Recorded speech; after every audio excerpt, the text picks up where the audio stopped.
Welcome, ladies and gentlemen, to tonight's episode of the ZodWriter Show. I am ZodWriter, and with me tonight, as always, is my great co-host, that one, Carlos. Hey, Carlos. Hey, Zod, glad to be here. And I am joined, also by my special and good friend, Mr. Ryan Zeverfett from Zeverfett and the Four Nerds. It's good to see you, Ryan. Good to see you too, man. How you doing? Great. And without further ado, I'd like to welcome my special guest for tonight, the director of Insert Coin, Mr. Josh Tsui. Welcome to the ZodWriter Show, Josh. God, I cannot stop geeking out. My enthusiasm is through the roof. It is so wonderful for you to be here. I am Yeah, thanks for inviting me. It was like you sent me a message and it's like, I saw you're near Chicago. So all right, well, why not, man? Let's hang out. We're dealing with it, man. We're living through this pandemic and we're all just praying to get our city back, aren't we? Yeah. Is that not what it is, man? I mean, the old arcade days, man. Yep. I swear to God, I saw your documentary and it literally brought tears to my eyes. Wow. And I have to admit, because like you touched on so many beautiful elements, so many things that growing up in the 90s that I appreciated and loved about the scene. I mean, I miss arcades. I remember the first time I saw Mortal Kombat in the arcade and saw so many people around it and being so drawn in by the allure of it all and what it had. And it meant so much to me to see that and so many other great Midway games being properly represented and talked about and discussed in your documentary. I guess the first question I have for you is, what was your main inspiration for going ahead and doing Insert Coin? I think the main inspiration is it's a combination. It's my love of the games, obviously, but also the camaraderie that I have with everybody that worked on the games, the people that I worked with, the people who were at Midway. And there's this it's almost like a brotherhood or like a fraternity that we have, and it's lasted all these years. And I really wanted to make a film about that era. People loved the games, and I wanted people to also end up finding out how these games are made and the people behind them. It was really super important to me that people got to understand the faces behind the games. And Carlos, you had a question. You had a question. You wanted your launch question for Josh. Right. So I'm I'm a Gen Z baby, so I was actually born after 2000, which was the tail end of the arcade industry, maybe even past it, because like I, at least since I can remember, around when I was 5 years old, that those arcade machines and big gatherings of those consoles in public places didn't exist anymore, and it is quite a shame that I missed something like that. But I was really interested in your documentary, and I really do appreciate you doing that, and I'm very glad that I rented that to when I heard that you were going to be on the show. So what I was going to ask was, what made you center your attention on Bally Midway and their impact on the coin op business, and not apart from other companies? Sure. Yeah. It's for one thing, you're like it amazes me when people who are after the arcade era can find something interesting out of the film, and that was another goal of mine, was just to kind of show people who might have missed that era like what it felt like. But I mean, really, the reason why I concentrated on Midway, there's a couple of things. I worked at Midway during that period, so obviously, like, I had some vested interest in wanting to tell the story. I think the other thing is that one of the things that I think a lot of video game documentaries, the ones that aren't as successful, or I should say aren't as compelling to me, are the ones that try to cover too many things. it'd be like covering the history of movies. There's just too much out there. And I think some of the strongest documentaries out there, whether it's about video games or other subjects, tend to kind of narrow what their focus is going to be and really dig into it, as opposed to try to get everything crammed in at once. And so that was, so I thought to myself, Midway had so much history just from the 90s alone that's enough to really sink my teeth into and really just keep it concentrated. With this documentary, you go into so much fantastic detail, and you basically took all of the greatness of Midway and somehow managed to cram it into a small documentary. And I just have to ask, like, how did you manage to pull that off? I mean, did you have a lot of material that you wanted to put in that you weren't able to? And if that's the case, is there some sort of extended version going to be coming out down the line with more of the stuff that you weren't able to put in, or were you able to get everything in that you wanted? Yeah, I mean, it's much like all documentaries. There's just a ton of stuff that ends up not in the final film for various reasons. And one of the biggest reasons is just running time. You can't have a documentary just go on forever. You can kind of, but the thing is that you have to strike that balance of making it flow and be interesting and not overburn somebody. It'd be like going to a buffet and just eating too much to the point where you feel horrible at the end of the meal. That's not what I wanted to do. I wanted to make one single meal that people can enjoy, and then hopefully want some more later on. So, but I would say that I've told people this before that at one point there was like a 4, almost 5-hour cut of the film. It just had so much stuff in it, and it just wasn't enjoyable. It might be enjoyable to somebody who's like a super fan, but that's not. But that's there has to be a ZodWriter cut in there. Yeah, exactly, right? But it's one of those things where it's like, I have to strike a balance. Now with that, so there's a lot that ended up not in the film, again for a lot of different reasons. But in the Blu-ray version of the film that's coming out, there'll be a whole bonus section with a ton of interviews. Oh my god! Oh my god! You literally have me salivating because I love this film so much that I will definitely also get the Blu-ray. I mean, I'm so excited. Thank God for Blu-rays, because I mean, trust me, cutting out a lot of things was, like, on a personal level, was really painful. But the only thing that made it feel better was, okay, I'll set this aside for the Blu-ray, so that way people can see it, and see what was missing and stuff. But again, it's like, there was literally so much raw footage sitting around that just ended up not getting in there. And then and once I get a break from all this, after finishing the film, I'll probably come back and do some more stuff with it. But it's just one of those things where I'm kind of, I need to rest for now.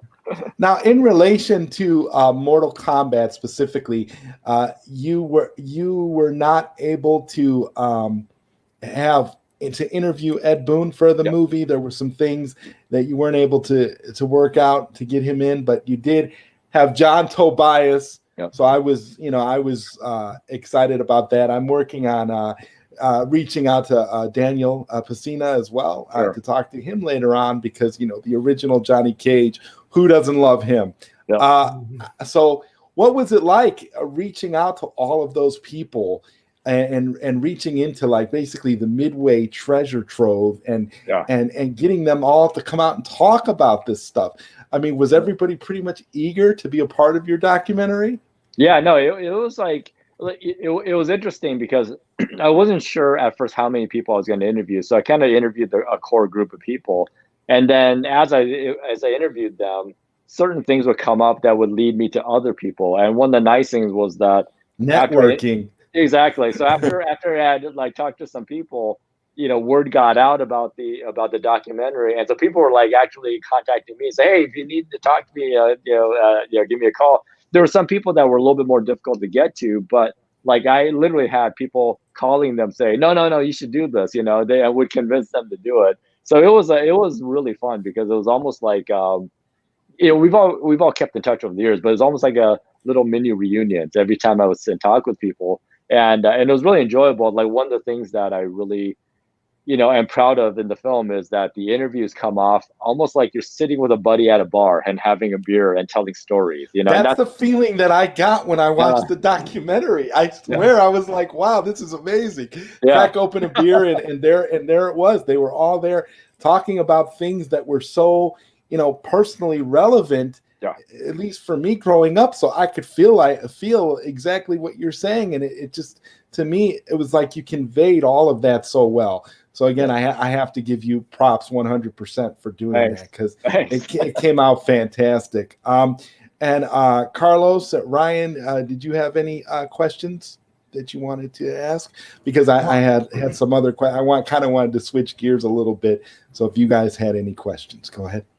Yeah, like what was the back in the day working with Midway, like what was the experience like? Because I mean it's the games are different today vastly than they were back when I was growing up, 80s and 90s. So I mean just in developing programming, you see a lot of code and all that and whatever, and it's not as flashy as, I guess, the way that games are developed these days. So I mean, like what was it like back then, just like in the inception of these things? Well, I mean, back then, everything was custom made. Everything was custom coded, like especially in arcade. For arcade games, not only are you creating custom code for almost each game, but then you also have custom hardware, so you have the cabinets with the controllers. Everything was modified exactly for that game. So NBA Jam had a certain set of controllers. That was a great game. Button layout, and the button layout was specific for that game.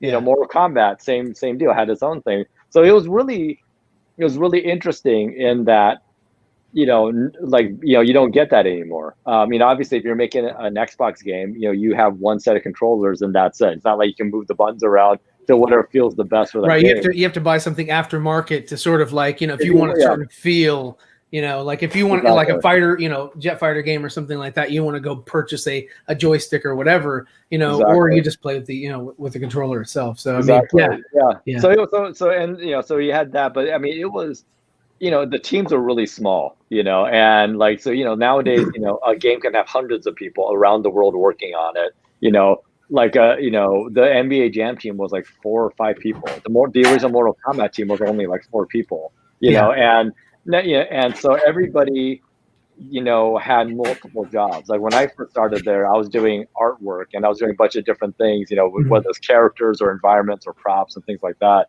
So it was a great experience in that I went in knowing a little bit of things, but then I ended up having forced to learn so much more. And it was and nowadays people are very much more specialist than they used to be. So there's pros and cons either. There's pros and cons either way with that. Yeah. I can see back then you'd have to wear many hats. Because like you said, the teams are small. Did you guys have like some sort of like rivalry with Capcom a little bit? Like, oh, we got to beat them out because of Street Fighter or whatever. Because I always compared Sub-Zero and Scorpion to Ryu and Ken as like the most popular characters from the ones I used to play. I was like, oh yeah, I can do those characters. My favorite character to play as was and always will be Johnny Cage for Mortal Kombat 1. So I kind of like I never really understood like the massive appeal for Scorpion and Sub-Zero. I'm like Johnny Cage's picture is on the side of the cabinet, literally. So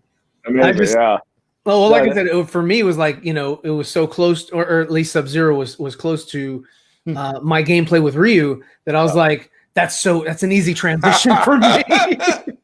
It's interesting because you would think that on paper that there's a rivalry between the two franchises. And there kind of was, obviously. But the thing is that it was really interesting because people play both games. So it wasn't like, oh, I'm only playing this, I'm not playing that, because the styles are pretty different from each other. I think if there was any bit of rivalry or I don't know, any animosity, it was that back then a lot of the press tended to always, at least from our point of view, or from the people at Midway's point of view, was that people tend to always compliment Street Fighter and always kind of dismiss Mortal Kombat. Because Street Fighter had, back in the day, the word was that Street Fighter had certain elegance to it. It looked beautifully drawn and things like that. Whereas Mortal Kombat is beautiful, but it never got the credit that it really should have gotten for it. And the fighting style was very different. And back then, Japanese games were very highly regarded, as they still are, obviously.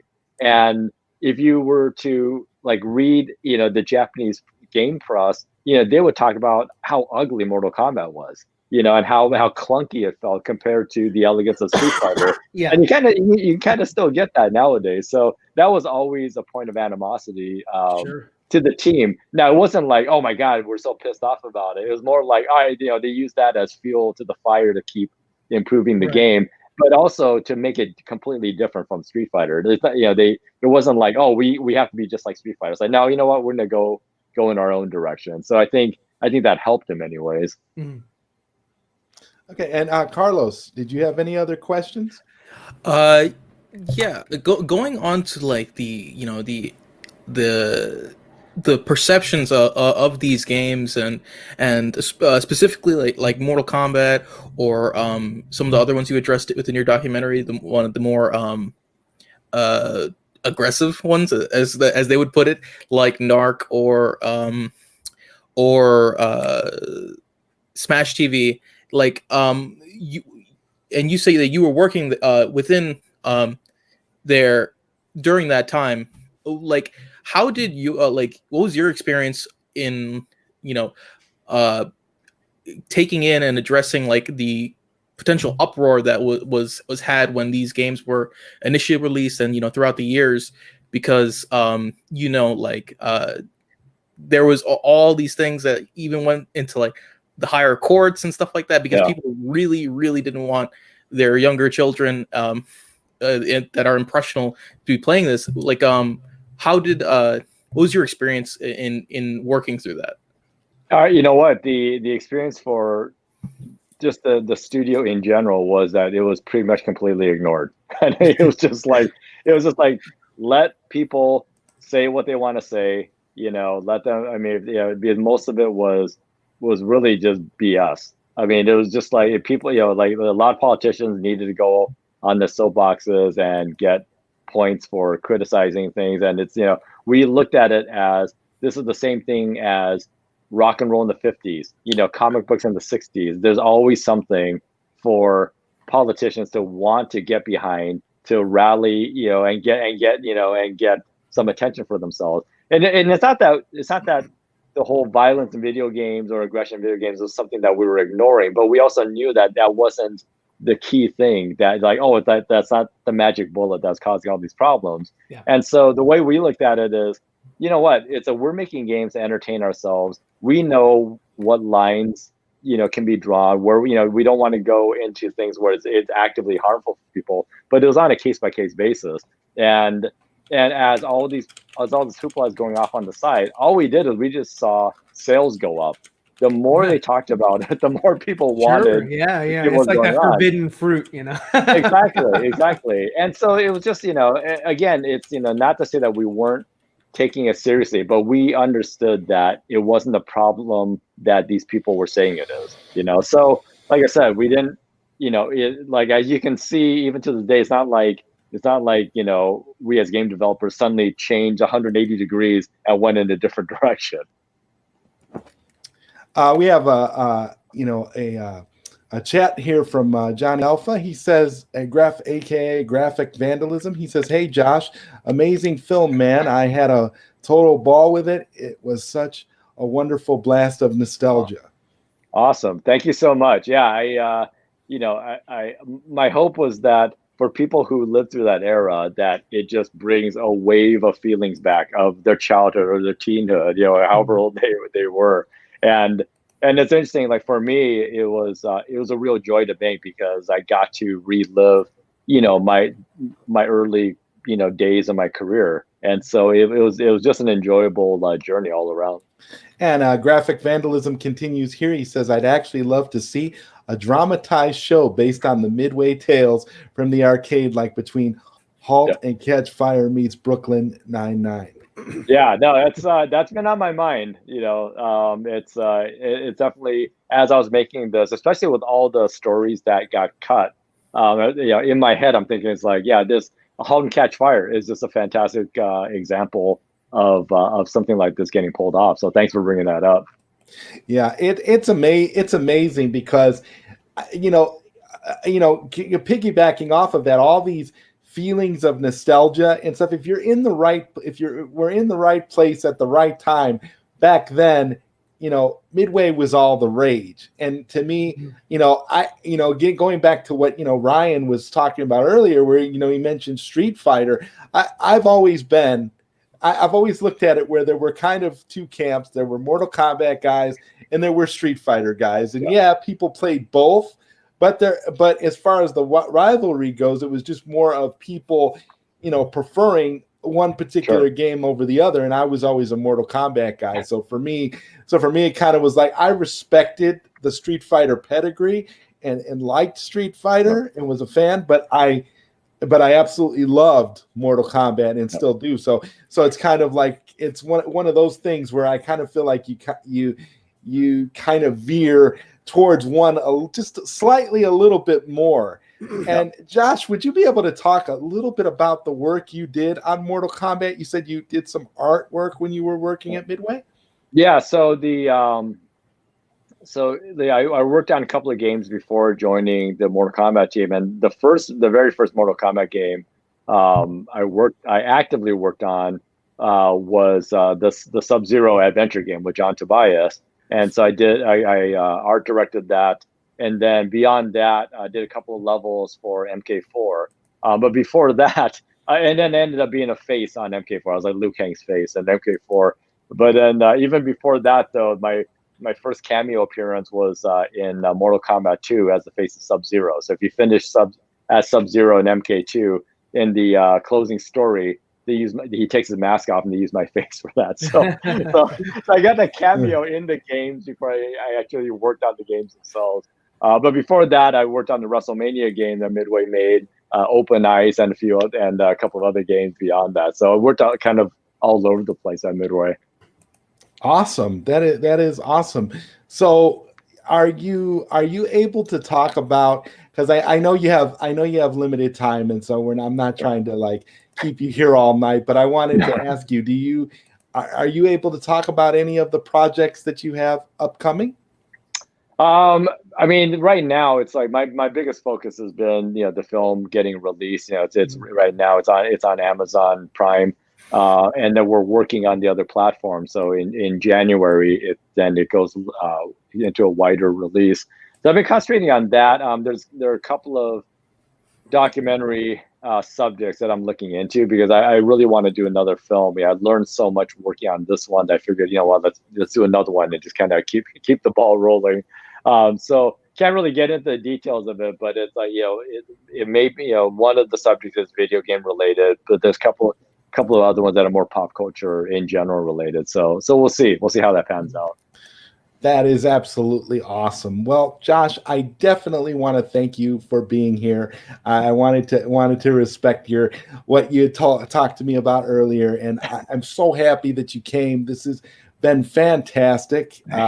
Again, I love your film, and I'm going to be promoting the hell out of it. Thank you. From here until eternity. Again, you've made an eternal friend for life here at the ZodWriter Show. You are welcome back anytime. I'm going to, if you don't mind, I'm going to play the trailer for your film. Absolutely. No, thanks. Before you go here, because I think that's important that people get a chance to see your.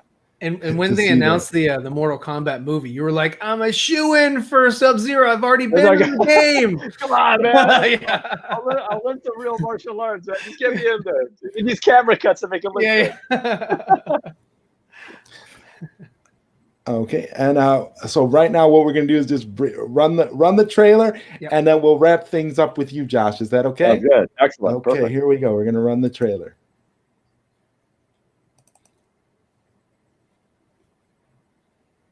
Just a moment here. I think I thought I had it. Just a second here.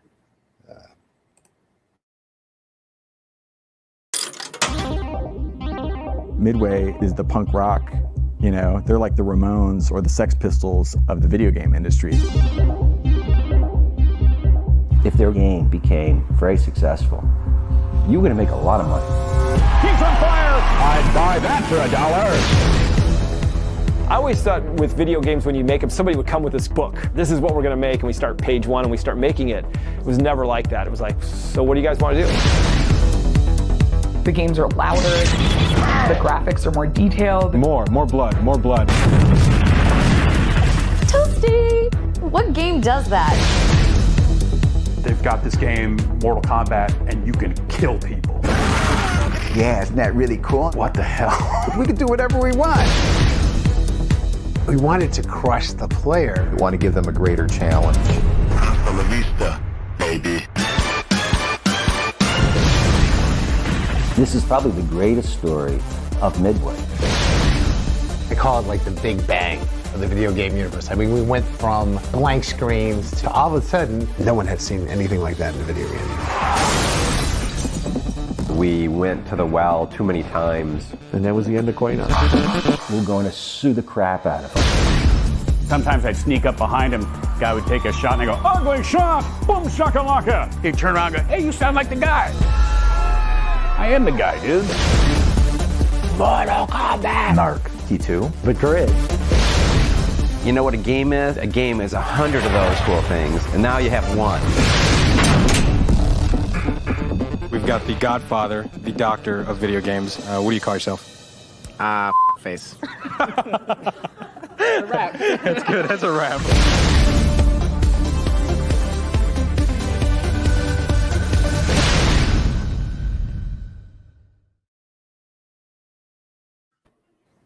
Goosebumps just from the trailer. I can't get enough of it. But thank you so much, Josh.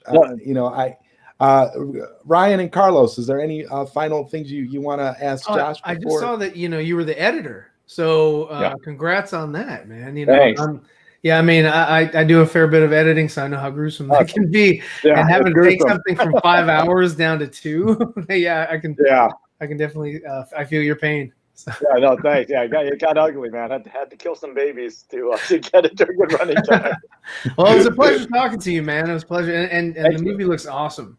So. Thank you so much. Yeah, no, thanks for having me. Again, really appreciate the invite. But yeah, it's the film's up on Amazon, so do a search for Insert Coin, you'll find it. And, it's definitely worth the purchase, ladies and gentlemen. Anybody watching this, do yourself a favor and purchase Insert Coin. Don't just rent it. Purchase it so you can rewatch it. It has great rewatchability. I've seen it 3 times already. I'm excited. I'm excited to watch it again. So, and Carlos, was there anything else? Any other questions you had to wrap up for Josh here? No, I'm good. I really appreciate talking. This is my first time speaking to even anyone involved in film, and it's really been a pleasure. I want to. I'm studying that myself, and I wish to be in that field one day. And it was really nice. Awesome. No, thanks. It's super appreciate being on here, guys. Well, you have a great rest of your night, Josh. Have a happy holiday, and I look forward to talking to you again, man. Good luck, and we'll keep promoting the film. Thank you. Sounds great. Thanks, guys. Yeah. Thank you.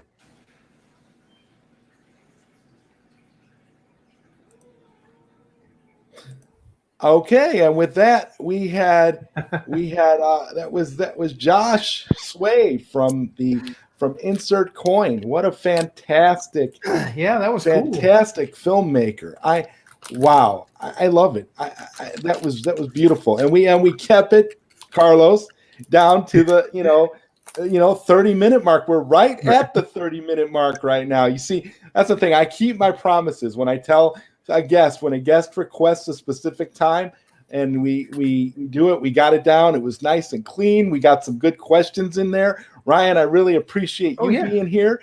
I'm so glad you're here for tonight. And we have another guest, a good friend of mine, Mr. Lord Kojay.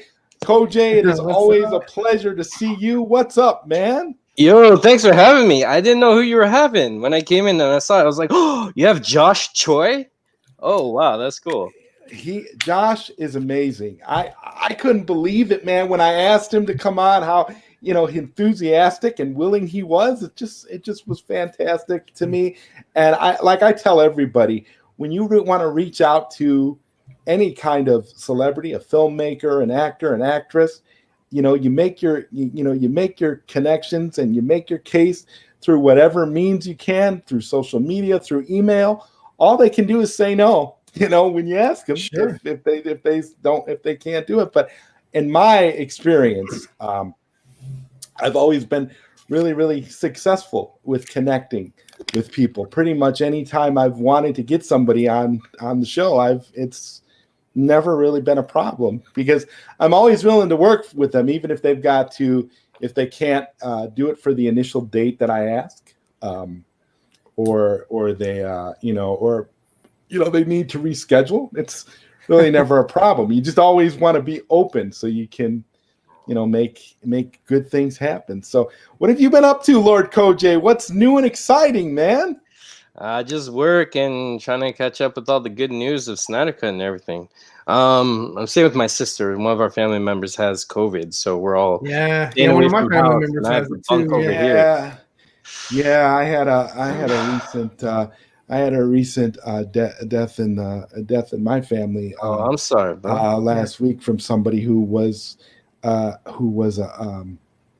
CNA, and they're going to have an autopsy to see what killed her, but they're thinking that initially they're saying that it might have been COVID. So I'm sorry, man. I don't know. Yeah, man, it's rough. We're trying to avoid that. That's why I worry about you, Koj, because you work in a hospital, don't you? Well, luckily my office is in the medical offices. We cover specific testing. So the opposite of the opposite side of the road is the hospital and the facility, and you can see the tents and all that, and they're already booked because we're in California. Numbers are going up and all that, so I'm pretty safe. But I have met people who've had COVID and lost people to COVID. I know a few people too. But I'm okay, thank you. I'm trying. Yeah, it is rough out there, man. And I like I said, it's hard to fathom the way it's changed. It's changed literally every facet of human existence, over the course of this year. So it's changed our movie industry too. Yeah, absolutely. Well, yeah, I mean, hell, you wouldn't even have arcades because of it, like nobody can. I can't play. Dude, if there were still arcades, you have to hunt them down. We were talking about, in the way that we were talking about with Josh, we would be like the only time you would see an arcade these days is at the theater, and it's like nobody goes in there, but like little kids. Well, now people have arcades in their homes. Sure. Yeah. Or I did forget to ask Josh this. But his opinion on like the modern arcade, which is they add the arcade one-ups. Yeah, and how right. Also, that'd been a good question. The cards that you could fill with money, and like it's not. Oh, you're talking about what we were talking about, like Dave and Buster's or like a Chuck E. Cheese or something like that, where the goal of the system is not to provide you an experience to keep on getting your money that you want to beat until completion, but it's just to kind of like get that dopamine surge, kind of like similar to gambling, I guess you could say, and then get those whatever kind of currency they have to go to their gift shop. That is something I just forgot to ask him. I think it would be greatly different only if they don't keep track of which game gets the tokens or the credits, because back then you're like, oh, Mortal Kombat, we have to issue more quarters for that one. You could see which game is doing well. When it's just on the card, the card can go anywhere, so it's hard to tell which arcade is really doing really good. Yeah. I'm curious about that. And I think they could take some sort of metrics for how many times that game is swiped. Yeah. In a night. That makes sense. Or they probably even have it broken down like the peaks of the day or whatever it is. They take analytics and and all that metrics and whatever all over the place. That's in true. every facet. So yeah, and they do track it, but again, arcades. For today's, it's kind of like that movie Back to the Future too. Is like, you gotta play with your hands. That's like a baby's toy. So, what's his name? Frodo. Well, isn't the wave of the future essentially, guys? Elijah Wood, yeah. Isn't that like mobile gaming? Like, the You mean younger on your generation phone? is all about gaming on your phone, and like Carlos, can you talk a little bit about that? Is that what is the thing now in the current generation is mostly about mobile gaming? Well, it's not. No, mobile gaming is clowned upon like a lot. Now, but I mean, like maybe 10 years back, like Candy Crush was like a big thing, Well, for girls, yeah. Hell no, Farmville for like even little boys, like that. My sons played Farmville all the damn time. I was like, and they were like, yeah, you need to get into it. Send me this. And there was like another one that like made dragons, and you have to feed your dragon all the time, and then the dragons get bigger, and then you gotta fight it's like super. It like tries to tap into those, to the addictive parts of your personality. It is because they used to sell like in-game.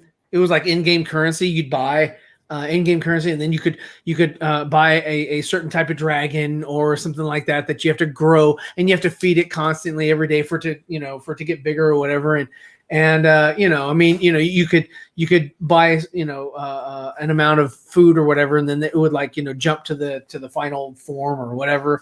But yeah, no, I mean that was pretty big, like maybe 10 years ago. But like Carlos was saying, like today it's probably people joke, clown on people that play those types of games. That sounds like a super Tamaguchi, like a evolved dragon. I don't know if y'all remember that. I recognize the name. I have no idea what you're talking about. All right, everyone, Google that later. Well, and Johnny, to answer your question, VR. I am. I'm actually a really, really big fan of VR personally. Right now, what I love with VR is watching movies in VR, because you put the goggles on and you have the environment that you're in like a movie theater, and you can look, and now they even have it where you can watch movies with people in VR, where you're sitting in a movie theater and you'll see all these avatars in different seats. Now so I have to ask, in there, and does that or what are the long-term effects on that? Because basically you're looking at this. This is what you're looking at. So there's no depth of field, so you're it's kind of like how we do today with the TV. But there is depth. There is depth because there's head tracking. It's false, but it's a false depth perception. It's augmented, or it's a false perceived depth of field. Whereas when we watch a TV, we're looking at the wall basically. Like if you took the picture off of the TV, turn the TV off, we're all staring at it's essentially the same thing. Like you're putting in an example, you wear the goggles and you're looking in front of you. That's essentially what it is. You're right, Ryan, where somebody could walk in on me, like could be sitting in my apartment, and it's like somebody could walk in, and to them it would just look like I was looking at a wall, because I have these goggles on and I'm looking in front of me, and in front of me I'm seeing a big, IMAX movie screen. Yeah. And next to me, I'm seeing who's ever watching the movie sitting in the seat next to me. And then there's people sitting on the sides, people sitting in the back. So it's kind of like you're in an environment that's like a movie theater, but you're not really in a movie theater. That's like a theater simulation? Yeah.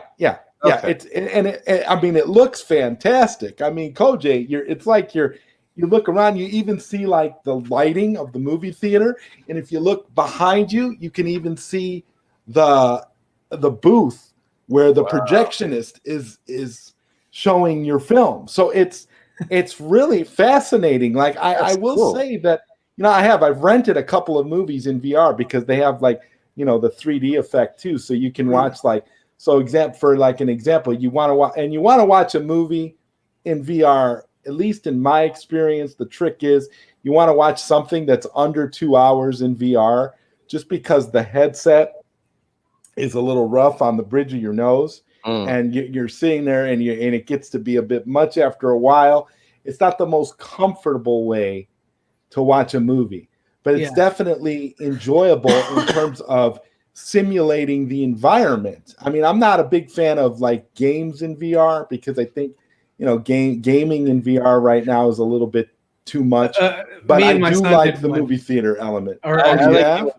My son and my daughter and myself got into this zombie game, and they strap you into this thing, and they put these special shoes on you, and the bottom is sort of like a dish, and this harness is holding you in, and you got this radial, disc or whatever, where you can turn 360, and I'm sitting there like leaning to the side, running this way, and I'm like leaning to the side.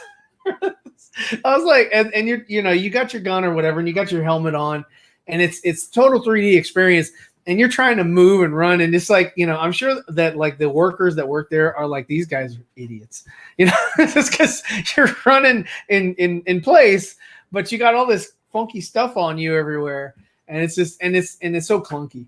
It is so clunky. I played a VR zombie game where it was just endless hordes of zombies coming at you. It was one of the most scariest things I've ever seen. There were endless hordes, and I have the old Gear VR headset where you have to tap the side of the headset for like your fire button. So like if you're shooting at someone, you just tap it like this, and so they're coming at you, and it's based on your depth of vision. So whichever direction you're looking is the direction you're going to shoot. So when I see zombies coming at the side, I hit the tap, and I'm shooting my gun at the zombies. It's scary because it's just like endless hordes. They just kept coming no matter what what you did. It was a zombie game because it was funny that like when I first started that game, I couldn't figure out how to run. So I was stuck in place, and I was like, how do I get out of here? And the guys were trying to tell me, but you got a headset on. So I couldn't even hear the instructor telling me what to do. So I'm sitting there like just looking around, I'm like, what do I do? I'm shooting them all that are coming up to me. And Matt was just like, you're an idiot. And he just took off. Another fun thing to do in VR, a thing to try is roller coasters. I don't know if you guys like roller coasters or not. I like roller coasters. I like them in real life. If you're a fan of roller coasters in real life, they're terrifying in VR because they can like Star Tours where you just feel the drop. Because they can do things in VR because it's messing with you, it's messing with your head. So when you go up and you drop, you do feel the drops because you're psychologically.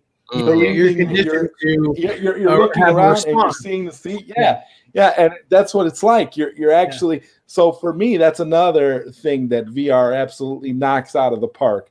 It's roller coasters and movie theaters. It's kind of just, and that's why I kind of thought, in the midst of this COVID thing, that maybe VR would become more relevant for like movie theater experiences and stuff. If you want to have if for example, like say AMC or some of these other, theater chains wanted to stay relevant, why not just create a VR app and throw your movies in VR? People pay in VR, and you're in VR, and you can watch the movies, and you can kind of have a pseudo, theatrical experience. You're not really in the theater, but you're not taking any risks because you're just basically sitting on your couch. Or some at little tiers too. You could have a cheap one where you're watching in theater and you look to the left and there's some guy there who's like, "Hey, you got $5?" You just rain is coming down from the ceiling. It's crazy though. Because you do have, the avatars in all the virtual theaters I've been in. You do have like other avatars of other people, and you can talk to other people too. They did something creepy, kind of like that. They there was a TV show I was watching a couple months back. It had to do with like, what was it, like demons and shit like that or whatever. But there was this VR game that these little girls got their hands on, and it was sort of like a scary game or whatever, where like it changes things in your house, due to the VR, and you're supposed to go and like with your joystick kill things or whatever. Well, there was somebody. Another player joined them, and they came in as like a little girl because they were little girls, but it was actually a grown-ass man. But he was using an avatar of a little girl to talk to the little girls, and I was like, "Dude, that's messed up." See, and that's what. And see, there you go. You've spoken about the absolute negative side effects of VR. Things that can be, it's like it reminds me of a movie called Virtual Revolution. in which people are in the VR world and they can have any avatar that they want to have. So if you can be female in VR but be a guy in real life, and so you can live out all your fantasies of being a woman in VR, and that would have to appeal to people that are, There was the same thing, right, in AI, the Steven Spielberg movie, right, when they went to that one location and they were in there and they were doing all kinds of weird stuff in VR. Yeah. And so there's people have thought of that crazy crap before. So it's like Mad TV back in the day. They even had like a little messed up sketch where they had like a retirement home, but it's just a bunch of people sitting down all in VR. What about the dark, that Dark Mirror episode or Black Mirror episode where they're dying, where people are dying and then they're being uploaded to a server, and they can basically live out their life in any era they want to, and they just live in eternity. So basically, if I wanted to, I could go live out eternity in the 1980s or the 1990s or whatever time period I want to be in. I'm uploaded into this server and I can just perpetually do whatever. It's like your consciousness is taken and uploaded into the server. You get there and like you join the 1980s, like right before Return of the Jedi is released in theaters, but it never progresses. So you never get to see it in theaters. Could you imagine that? Like, that's what you tell them. You say, okay, you need to upload me right at the point where Return of the Jedi is about to be released in theaters, so I can see it. And they do it, and then there's an error. Could you imagine that? It's like perpetual, and it's like never corrected. They pushed the release back of Return of the Jedi. It was supposed to release. God, it was supposed to release in '83, but I think it was like a different month that they had it targeted for. So like, oh yeah, let me send you that, and you go to that month, but it's like, oh no, I'm so sorry, they pushed the date back, and you're like, no, I'll never get to see it again. I think that is the scary thing about that, is because like your experience within that VR world is not, you're not the creator of that. You're just a resident. And then the people that are actually managing the servers are the ones that could tailor it however they want, and you're basically a prisoner to them. And then another thing I was thinking of is what if they're the users? What if like the whatever big pharmaceutical or medical company that is uploading these people, what if they don't have the rights to oh yeah, I didn't even think about that. You don't have the rights to Star Wars. Yeah. This retirement our retirement company we didn't make a deal with Lucasfilms, so I'm sorry, you're not gonna watch Star Wars like ever again. Or for Zod, it'd be the only one he could watch his Last Jedi. He's like, no. All right, I'll be there. I'm stuck here. That would be a nightmarish world. Right. And they'll be like, I'll be like, oh wait, you got to give me access to the Snyder Cut, and they'll be like, the Snyder Cut that we can only afford one Justice League in this. Yeah, I know. This universe. He gets put in the time.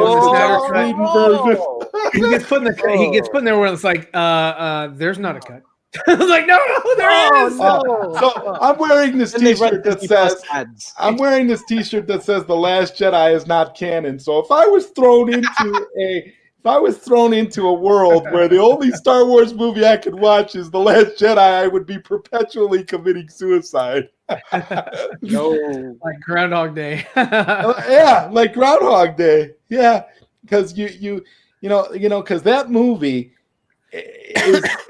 I kind of think about that movie as being like a big advertisement for virtual reality, because you could kind of see like Bill Murray in like being in a virtual world. You got to be thinking like, well, how's he reliving over and over and over again? He's got to be in virtual reality by today's standards. Yeah.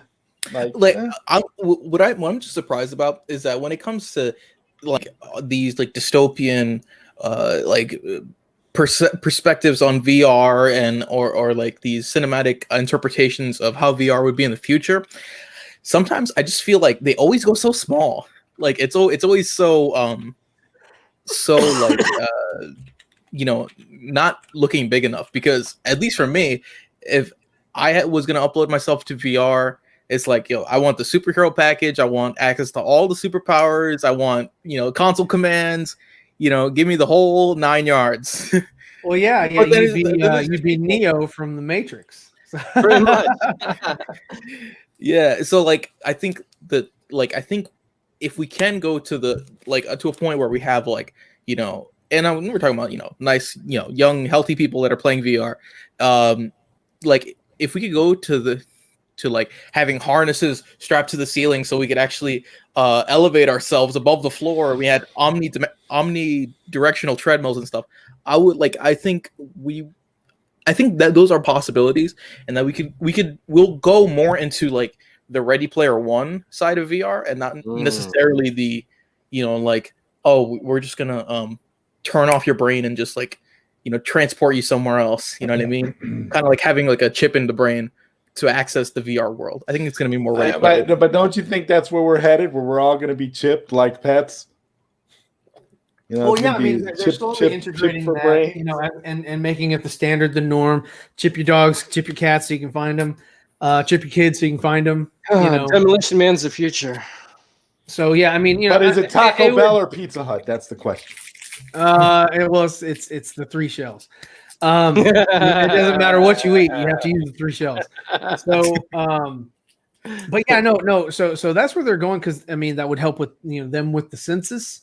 Counting people, and then you can put all your records on there, but then they also know who's carrying, who's not carrying, firearms, who's, I mean, they're gonna have a lot of information, and it's all gonna be at the touch of their, it's kind of like a Minority Report. They're gonna do that pre-crime, pre-crime units. Well, they're kind of trying it already with our phones. Yeah, they are. They are. Yeah. If you saw that one documentary, I forgot what it's called, but it was released a couple months ago. Where they were talking about all the data that they collect from the phones. You're talking about the one on Netflix, right? Yeah, the one on Netflix. I forget the name, but it was. What was interesting was that, they bring these things up, but the morons that are doing that are just like, what do we do? There's a problem. I don't know. Just keep going.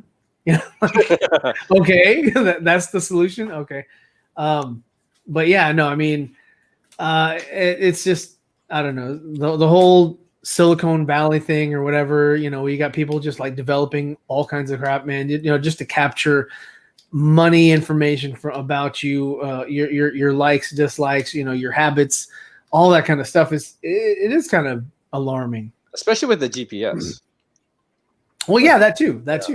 I mean, they don't solely have to rely on satellites. They can also tap into the towers. They can tap into radar. Radar is they can lock into different frequencies and things like that. So I mean, there's a lot of different ways that they have at their fingertips. The whole Big Brother thing, like that Gene Hackman movie with Will Smith. I mean, they do have that sort of technology where they could like zoom in from wherever their satellite is, floating around in the atmosphere. Yeah, I mean, that's kind of crazy stuff to think about. I mean, it's cool to have video games like we're talking about today, and virtual reality, watching television and stuff. All those are distractions from other things that they're doing. And while we're too busy being entertained, they're busy, emptying our minds and replacing it with they're whatever. Basically doing Jim Carrey's plot from Batman Forever, Brainwave. That's right.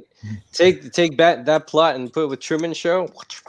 Yeah, definitely. Yeah. It's like what is Jim Carrey been trying to tell us all this time? What's been going on? Ridiculous or whatever. Sorry, that was more Ernest Scared Stupid. But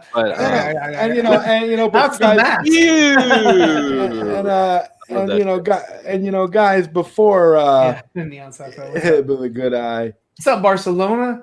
I gotta say, what's up to Nicotina, Sickness, Noel, yes, Johnny Alpha. What's up to everybody? Sickness is actually sick. So, yeah. And I want to give a shout out to somebody really special who just started a YouTube channel, and I promised a friend that I would bring this up. Willow Snyder. She just started, saw that. the daughter of Zack Snyder. She just started. Hey. She's doing a beauty channel. Started her, Yeah, I her, saw beau- that her too. beautiful YouTube channel. So I encourage everybody to subscribe to her channel. I definitely have. I think that's Yeah, last I that's checked, great. she had like 82 people, 82 subs. Yeah, she's doing good. She's doing great. It's so nice to see that.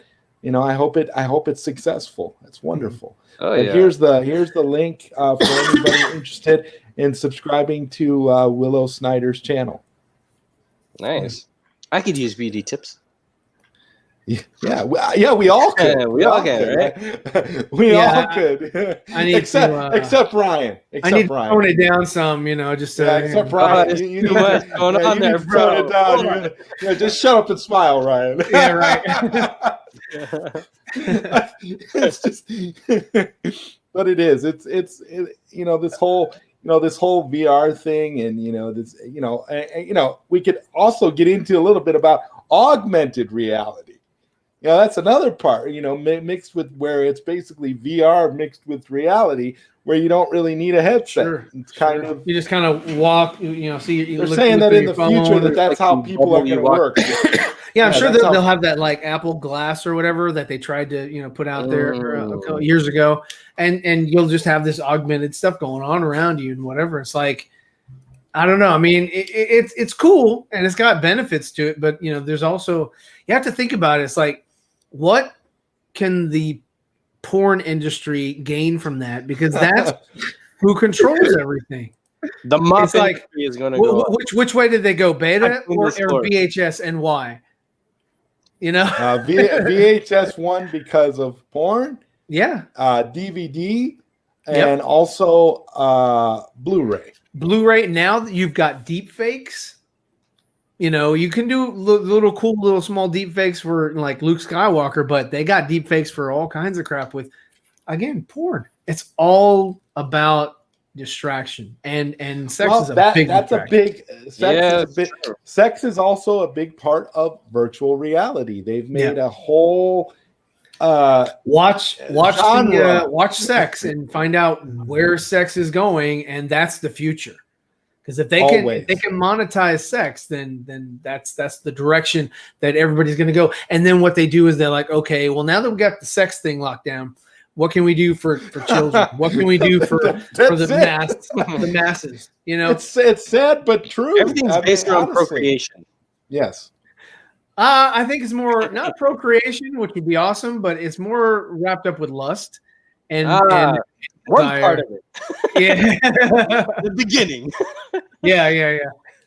But then after you procreate, you have to entertain the kids somehow. So that's when that comes back in play. And then after they get older, they're going to grow up in that sort of that environment. So yeah, I mean, it's a weird cycle that it repeats itself, but it repeats itself with new frontier, with new territory that has been unexplored thus far. But it's always going to lead back to sex. Yeah, absolutely. Which incidentally was in AI. The guys that were in the drones. The pleasure, what were they? Pleasure androids or something. The same thing with Blade Runner. The Blade Runner, but also Blade Runner, but also the one we were talking about, the three shells. When Demolition Stallone Man. and they're like, they don't touch it all. They put on these prods and probes well, that's what it's going to be, right? You're going to, for virtual reality, at some point you're going to have a haptic suit, and you wear the haptic suit and you put your goggles on and you go in and you'll be able to touch and feel everything as though. Yeah. No, I completely agree. And it's I look down. Whoa! Wait a minute, that's not me. And you look down. and then it sort of changes, like that one show. What is it? With the seven. What are they? What is it called? The superhero show. The Boys. The Boys. When that congressman or whatever is like doing the changeling, and they change in from the hot girl to like a guy or ugly guy or whatever, and he's just like, oh, that's disgusting. It's gonna be the same thing with like virtual reality. You won't be able to get out of it. Yo, take me to like 2262. I'm down with that. I'll go on Babylon 5. Even on Babylon 5, they had one too where the whole room was simulated and it was a hologram, but they had, obviously fiction. They had like this chainmail outfit that you wore with like sensors that created feeling. Yeah. So if the hologram touched you, you would feel it. So it's like Star Trek. It's like Star Trek: The Next Generation with the holodeck. You know, you could go in there and you're essentially, you know, you could see, feel, touch. Everything is just as indistinguishable so in the holodeck, from you reality. can use your holodeck. Yeah, essentially. You know, when we started talking about AR, like I was like innocently thinking about like, oh, what would I like to do in AR? And I'm like, oh, I like Call of Duty Zombies, you know. Maybe I'll lay out my house, and it's like, so my house is like the map and stuff like that, and then you guys just jump to it. He's like thinking he's creating like Minecraft in his house, like doom, doom, doom. And we're talking about like, yeah, and then you get her and you're like this, and it's like well, no, and then you have to insert a coin because it'll stop. I'm thinking, you know, AR wise for Lord Kojay and the Snyder Cut fighters. That's what I'm thinking about. Imagine that in AR. You have almost like you'd have the ring in the middle of your house. Oh yeah, I saw your room. video. Yeah, that was pretty cool. I gotta say, Kojay. Kojay, I want to be a part of Snyder Cut Fighters. I want to be a commentator on the next main event, man, because that to me. Yeah, what you did with Filmmaker. Oh, that to me was the most fun way what a way to spend a Saturday afternoon, man. I watched both parts of the last one, Mother Box Madness, the pay-per-view. Yeah. Oh my God. Glad you enjoyed it. Dude. And it was better than any WWE event. Yeah, just I mean, it looked just like him. He came out, he looked just like the loser that he is. It's incredible how well you did it. Yeah. I had to trust them because I feel it's kind of mean if they're bad guys, so I named him Just instead of Joss. Made his eyes a little bit more beady, you know, he's more of a character. Well, it was like what was the other guy? The Rotten Tomatoes guy, and then the Rotten Vegetable, and then there was another guy on there too. That tag team I found. Oh, I think Cold Lighter. I was going for like. And then you had Chris Wong in the Power Ranger outfit. Oh, that was beautiful. Chris Wong, I've been designing him for a while. He's been like highly requested from my viewers, and to make him back in May anyway. So. Yeah, Chris Wong was fantastic. Yeah, that was pretty good. I mean, he came out and he got thrown out, and then we had T-Pain was in there too, and then you had Go Deep and Hamad and all them. Oh hell yeah! I'm trying to celebrate you guys, have fun. I love it. I want to see more of that. I'm like my God, and that's why I wanted to say, Lord Kojay, I wanted to ask you. I'm like, dude. I almost want to see that as like a monthly pay-per-view thing. Thank you. Actually, I'm trying. It's a story because right now I started this more than a year ago, last year in September actually. And the idea is that the main title will be retired with whoever holds the title, whichever friend has it, when the film comes out. Now it's like March 25th. I'm like, oh shoot, I gotta think of a show now. So I'll make a new title, but I just want to create some kind of actual storyline and just give props to you guys. Bro, let me know, man, because I definitely want to be there for that. That is okay. Honestly, so you're okay with me making you a character? I was gonna ask you. Oh yes, of course. Because my idea is I'm trying to. If you make the character so Zod has to have the headset, and Zod has to have a couch somehow. He has to beat him with his couch dude. Ryan, Zod smash. I gotta hit you up sometimes. Some ideas, bro. Yeah, that's good, dude. I did an image of Zod.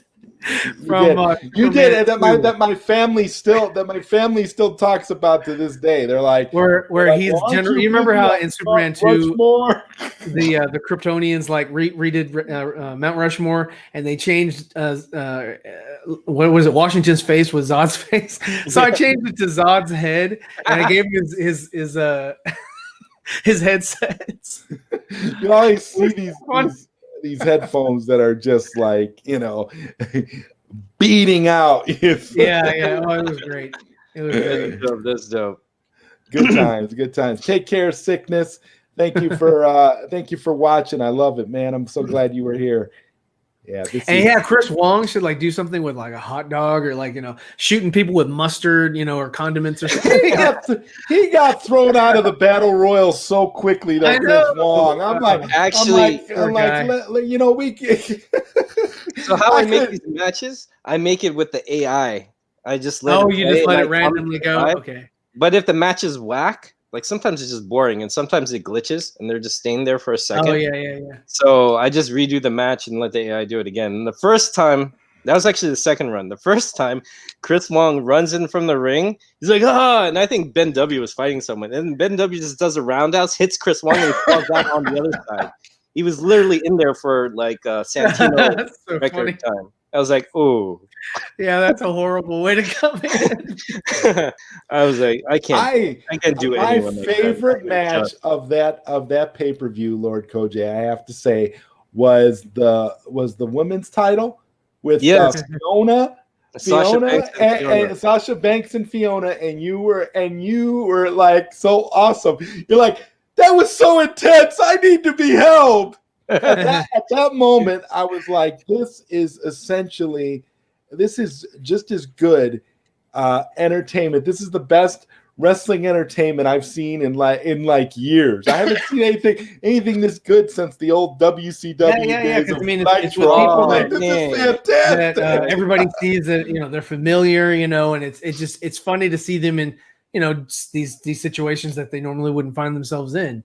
It was pretty refreshing to see. So it was cool. Ryan, it's like this. It's like you're watching it, and like the excitement and anticipation of it for me was like, who's next? Wondering who's going to come out next, knowing that we know all these people. We know who they are, we know what they're about, we know what they've done, in the Snyder Cut movement. So it's like when you see these people come out, it's like, oh my God, this is going to be fantastic. I mean, so Kojay, this was like one of the most brilliant things that anybody could do.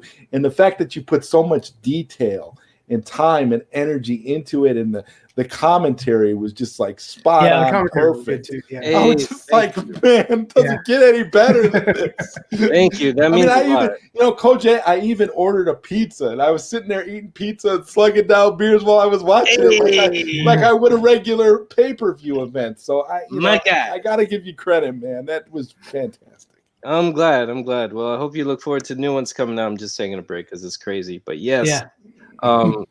I started this a long time ago. It's just like, it's kind of cool because we're all far apart, yet we're so connected in this passionate movement, Yes. So passionate. We got people turn on each other sometimes. And it's just like wrestling. It is. Yeah, it is. It's like, and all this. But that's not why I did it. At first, I thought it'd be fun. I love pro wrestling, and I actually want to work on my commentator skills because I got hurt. I can't get in the ring. But and this is a fun way to see everyone across the globe in this movement, see them get together and take part in some real infighting in the ring where it belongs. You know what I'm saying? Yeah. So, I think it's just fun and delightful, and everyone's happy. I ask everybody before I make them. If that's a villain, I just do a caricature. Oh, I'm sitting here like. I'm glad you guys enjoy it. That means a lot. Yeah, it was good. It's like one of the most entertaining things to come out of the Snyder Cut movement. But yeah, no, it was unexpected. When I saw it in my feed, I was like, "What is this?" And I started watching it. Oh, really? I couldn't stop watching. I was like, "Oh yeah, here you go." There's a sequel. I'm with you there. I'm with you there. I had seen like the little blurb that Kojay had posted on Twitter. And then when I started watching, I saw what it was, and I'm like, okay, I need to carve out some time whatever I was planning on doing today, that is going out the wayside. I am watching this. This is incredible. Like, it was. Did you so see my Babylon 5 title? Yes. So that one I'm actually proud of, and not many people know, but I really tried the Babylon 5 ring to look like the Mutai ring in that episode TKO. I noticed. Yeah. All right, cool. And I have the rules the same as the Mutai. There's no rules. Knock them till they knock out. And I was half expecting Michael Garibaldi to come out, man. Or somebody from Babylon 5. I was half expecting you to have a character from the show because, like, that title was like so spot on. I was like, okay. Oh, thanks. I mean, I'd love to, because honestly, I want to make Jakar first. But the tricky thing is the Narns, they have their heads popping out here. So I'm trying to play around with the symmetry, and I have to upload graphics and then see if I can paste it on, see if I can get away with it. But yeah, I'm actually thinking about something. You're in the right place, man. You're in the right place. We gotta have a David Ayer versus Patty Jenkins match. You gotta have a cross. They don't have guys versus girls anymore. Oh man, I'd love to see Patty versus Jeff. Unless I make a Patrick Jenkins. I don't know. But dude, I was so glad. I was so glad that Fiona won the women's match. I was too. Gotta get you like I was too. I didn't know if she was gonna win. No, I had no idea. It's all live when I recorded. I'm like, Well, yeah. if she hadn't won, well, how would you have set it up? Would you have set it up for there to be a future like no, a I'm really rematch? strict. I'm not having any rematch rules. They have to earn their right, either win a King of the Ring or Queen of the Ring, or win a Rumble, or work your way up, or win a challenge. In my game, you have these rules. If the champion fights a challenger with no title on the line, and the challenger wins, they automatically get a title shot next time they fight. So I'm going to play around with these little things. I always have tournaments to find out who's going to be the next contender. Yeah. So they actually have to earn it. It's not like, whenever Vince McMahon says, I'm going to push this guy, so I want to try and keep it as New Japan as possible. Well, it's like you got it set up like an actual wrestling league. Like it is so well done. And the fact that you just said you don't know who's going to win the matches makes it even more amazing. Yeah, no, I thought you'd actually so much rigging I can do, and I can't much when I let it play AI out. So what you're saying is it's not real. That's not real sports. Can't rig it. Like, because you even have people like you're sitting there watching it, hoping that certain people are going to win and pull it off, but you really don't know yourself. So it's just like, that one sucks. It's like, Joss killed him. No, I was wondering about that match. I was wondering how you would have called that match had Just beat Zack Snyder. I mean, the announcer actually called Zack Snyder's name when he came out. So if you would have lost that match, how would you have billed that? What would have happened, Kojay? Because that's I don't know. If it happened, I was thinking in my head, I was like, he got justiced. Ooh. That would be the thing. And then he would be the heel. He would be the bad guy, and that could be they'll have another rematch of some sort. And that would have been interesting because I'm thinking that could have essentially been like Justice League. Like, remember, we got Justice League first, and now we're getting Snyder Cut. So essentially, if Zack Snyder would have lost that match, it would have set up a storyline where now he has to come in and do the Snyder Cut to defeat Just. Yeah. In fact, I had the two Supermans fight each other once. I had Zack Snyder Superman and then Justice Superman. I called Superman 214 and I called Justice Superman 119. And I made his mouth like screwed up, like the bad. I just would have gone full mustache. I have a good mustache. You know what? Ryan, you're right. He's gotta have a mustache. I gotta put that back. Yeah, because if you're watching the fight from and they're a small scale on the screen, then you've really gotta you can't see like a blurb or something. You gotta see the mustache. You're right, bro. Mustache Superman versus, you're right. Versus 214. Yeah. Dude, So- Ryan, I gotta come to you for consults now. Yeah, and Dude, Ryan, where are you? Ryan, man, thank you so much for joining us tonight, man. It's always a pleasure to have you on the show, man. I know you got a dip. I was glad you could come, man. You're always welcome. Yeah, I gotta go help the wife. So, but yeah, man, I'm glad I was here for the interview with you guys. I'm glad that to be talking with Carlos and Kojay and yourself, man. I mean, it's always a pleasure. But yeah, I gotta gotta dip out. But you guys have a great evening and continue the conversation, man, because it's a good conversation. And maybe we'll see that one Carlos in the ring. Yeah, Hey, that'd be all great. you That'd be guys. great to see. All right, man. Well, thank you, Ryan. Catch you next time, dude. Four Nerds. Yeah. All right. So that was Ryan Zieverfett from the Four Nerds, and wow, Kojay.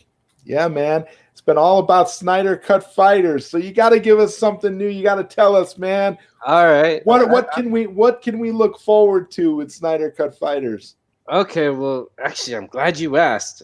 By the way, thank you again. I had no idea if this would be enjoyable by other people, and it is, so that makes me very happy that I'm not insane. And one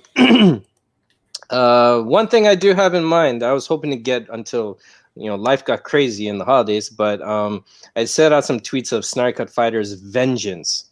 So now the new saga, since I know the film's coming out, the whole game plan is going to change. Everyone's going to have matches. We already have our number one contender with his Def Justice, JD. Oh, wow, funny. I'm wearing his hat, and he's number one contender for the title. Rob Carlin has been holding it almost for a year. He hasn't lost the title. So on the way there, I'm going to have all these matches to build up to the next pay-per-view. But for the theme of vengeance, like DBZ Saga, there has to be a change. There's going to be no DQs. And maybe false count anywhere, but pretty much it could be all hardcore matches. And I'm really bringing in a ECW vibe, vengeance. So that's what you're gonna look for, and it's coming back January. Man, I can't wait. I cannot wait. I swear, dude. That's why I say I want to do commentary with you, man. Let's do it, man, dude. I'm like, you gotta understand, like the idea of seeing all these fantastic people throughout the movement just come out and fight, because it honestly has felt like a wrestling match this entire time. Yeah, and I hope that, like wrestling, the fighting is the fictional part. The performance, the heart of the movement, that's real. What we all stand for and what we should be standing for and doing good stuff. So I'm glad you like it. It's supposed to uplift spirits, because when I joined the movement, I wanted to get the film out, and the only way we can get the film out is with numbers. A lot of us requesting the Snyder Cut. So I figured I'd be like Hugo of the Charlotte Hornets and just be a hype man and just do what I can. This is the best way I can with the. Like, I brought my Release the Snyder Cut signs to all the wrestling shows I could just to get on TV. I can only do the best. Your Release the Snyder Cut custom cap, which I love so much. I'm so glad you did. I have to say, you are a prince among men, Kojay. This hat is near and dear to my heart, so I do want to thank you again. Now that I have you live on the ZodWriter show tonight with me and Carlos here, I'm gonna say, as much as I've loved, being a part of, the Release the Snyder Cut movement and everything, I feel like I have a question for both of you guys. Since we're now at the precipice of getting the Snyder Cut, it's coming. It's no longer a question. We no longer have to worry. We no longer have to wonder about it anymore. How do you feel moving forward? I mean, because for me personally, I'm happy talking about other things. I'm happy about moving on and branching out and doing other things. Like me and Carlos here, we're going to be interviewing other directors, actors, actresses, moving away from, Snyder Cut centric stuff. Not because, I don't love the Snyder Cut or Zack Snyder or whatever, not because I'm not excited about the film, but I just feel like we've kind of achieved what we set out to do and raised a ton of money for Americans for Suicide Prevention. So we're at a point now where it's kind of done what it needed to do. And like you had pointed out this out, and I think it was Sil Abdul's chat this morning when he did his live stream, where you had basically said everybody who got involved pretty much got what they wanted. Yeah. So I kind of feel like, I kind of feel like for me, my whole thing is I'm a fan first. I support everything Zack Snyder does. I'm a Zack Snyder fan. He's my favorite director. For me, it was never about meeting Zack Snyder or getting Zack Snyder to jump on my live stream or podcast or whatever. I'm happy for the people that Zack Snyder seems to gravitate towards in the podcast that he's jumped on and live streams. But that was never really my goal. And I'm just happy that the movie is, coming out. We're getting it. It looks like we're going to get a whole bunch of other stuff too, hopefully. But for me, I kind of feel like it's ran its course and it's done what it needed to do. So I'm really not as, I really don't feel like there's any, because now when I look at it, it seems like, especially on social media, it's all about infighting and people just basically strutting their stuff because it's like they've made it to the top in their minds because they feel like they're cream of the crop because they've met Zack Snyder, they've had him on their live streams, they've done what they wanted to do.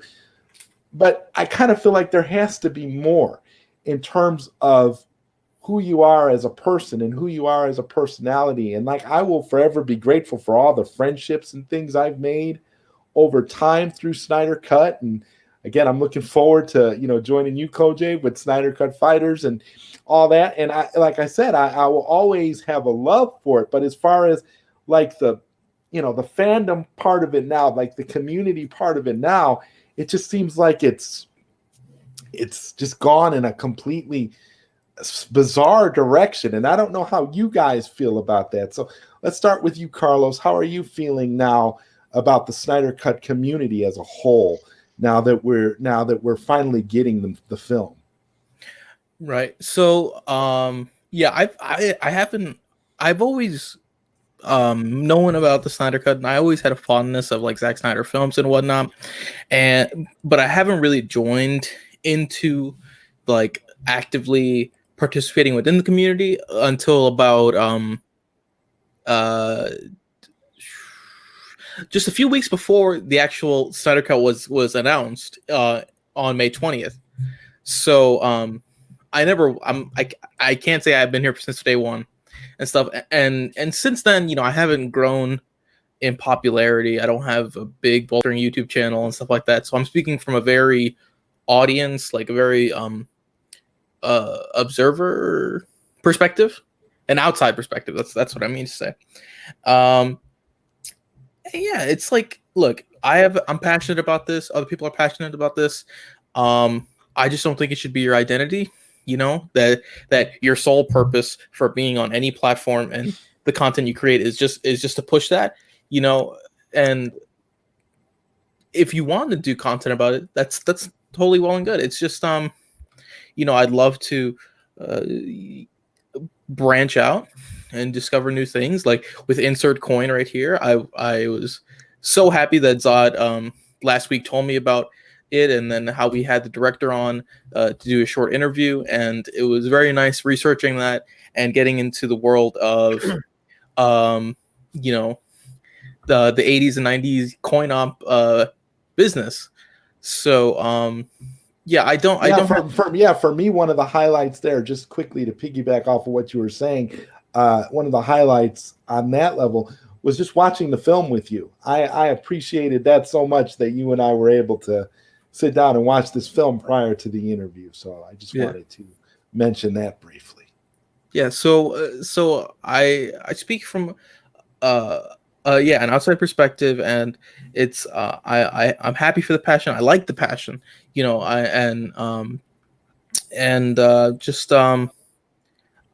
don't know about any personal conflicts or dramas between people, and I won't address that because that's none of my business. But broaden your horizons, and you never know what you might find, and you never know who you might talk to. Well, very well said. And you, Kojay? What was the question again? I was just how are you feeling now in terms of the Snyder Cut community as a whole? Now that the film is coming out, like you said, everybody pretty much got what they wanted. Where do you stand as far as the community with the film being out? Are you looking at the film as being kind of the end of the movement per se, or are you kind of still entrenched with it all, with like with all the stuff that's going on right now? Because I'm complete as far as like the infighting and stuff within the community. I'm completely done with all of that. I won't even engage with any negative stuff anymore when it comes to social media. I don't care what people's opinions are now. I'm totally done with that. I've given up completely on any negativity with regards to any of that stuff. I'm with you on that too, because last time I was on Four Nerds, and what I said was just the last bit of help I could do with any of the infighting. And I think, as I've always thought with this, is that see, for me, like, this movie meant a lot in many ways, but one thing is, I believe that any hard work you make that's art that stays is going to speak for itself over time. So as long as we get the movie out, whatever it represented is going to continue going on. I started this alone, and I was like, okay, if it ends and I did the best I can, I'll be alone. But I met so many people. I met you. I got good friends. I'm meeting Carlos right now, and he's a good guy. And it'll just continue to grow. And I think it started as a movement, and then once we got it, in a way, the movement was over because we accomplished our goal. And then I think it transcended and turned into a fandom. And I feel it's still in its infancy. And unfortunately, when the announcement happened, I thought there'd be a bigger breath of fresh air. But I saw a lot of people go back to the infighting. And honestly, my last bit of information on that is that the infighting will only end when the politics behind it ends. Because everything started when certain people were... Very good point. Thank you. So a lot of people were... It all started core when some people were voted out of the admin of a certain account on Twitter, and then, teamed up with certain people that didn't like the account. And when you see that happening, and then certain goals, it turns more into a political party thing. I don't do politics. Politics is more of a game to get a certain message and goal across to attain a certain platform of power in order to sell or promote something. Agreed. And I don't function like that. And, like in America, Democrats versus Republicans, or like even in England, you got the Whigs and the Tories. It's turned into something kind of like that, and I don't feel that is something that needs to be, because art isn't a sport. Art isn't a politics, so it shouldn't be treated like that. Beautiful. Yes, I couldn't agree more, Kojay. Wow. Thank you. It's like you're reading my mind, man. I feel the same way. It's like how did the Snyder Cut movement turn into a form of political opposition? That's what and it's in those groups. And honestly, I think if people stop buying into it as to picking sides, I think that feeds the problem where the small parties that are responsible need to talk to each other, or if they can't solve it, then just stay in your group, because we're all multiple fandoms. One's a popular fan, or fan club, I should say. You could not. Yeah, and I say the same thing too. It's like we're all in the same circles. So all the infighting and petty disagreements about minor ideologies within the Snyder Cut fandom are absolutely ridiculous at this point. I agree. It's too personal, and I think it stemmed from an unresolved problem. Now, if you have a root of a problem that's unresolved and you try and make other problems, it's just going to continue in that, and it's going to turn into this weird tree, and the core problem won't be solved. So the best thing to do is probably, if you find yourself in it, just get out of that, let the problem go back to the people responsible to find it, or not, and just peace out. Because the beautiful thing is, I've been kicked out of groups because people didn't like certain ways I thought that didn't go with the consensus of what they were building towards. Yeah, and I know the feeling, believe me. Yeah, and I've been kicked out by association. some things. But, and I'm like, exactly. okay, fine. Then that's less work for me to do, and I could focus that work on something else. Because as far as where this continues after, to answer your question, now that I remember, is I'm a filmmaker. I'm working on my own art, and that'll always be. And honestly, what moved me the most was what this movement stood for: artistic integrity. That doesn't just apply to Zack Snyder. That could apply to other directors like David Ayer, the Lita sequel, you know, the Schumacher cut, which I didn't know. You actually brought that up to my attention. I'm like, oh, whoa, this is a thing. I mean, it's like, because Snyder isn't the first and isn't the last to be to have his work sabotaged for a corporate goal. You know what I mean? This has been happening. I've seen it in independent film. I've seen it at freaking the film schools I went to. So it's a continuous problem. And what's funny is that we kind of get sidetracked with all the glitz and glams of things, because as soon as we get something we want, we don't have to try hard. You know what I mean?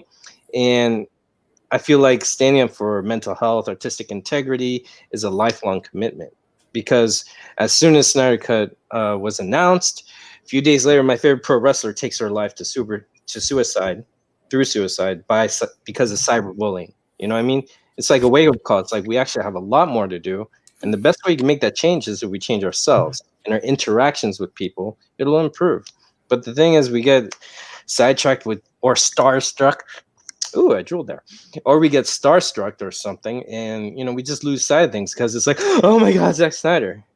Fortunately for me, I have family in the film industry. I've even worked personally with Fern Champion. She casted Mortal Kombat and the Naked Gun movies, the Police Academy film. She discovered Cameron Diaz. You know, she did a lot of stuff, and I got to learn a lot with her. But also, I got to see that, all right, these people who make films, there's other people too. They just happen to be popular because their work brings us so much joy. So, but I'm not into hero worship. I always believe work hard until your idols become your equals, not rivals. I think that's a bit negative, so I take that out. Absolutely. So when I see Snyder, I'm like, yo, thank you for your whole work, and I met you. It's good. Other people, they want to be the #1 go-to fan, and that's fine.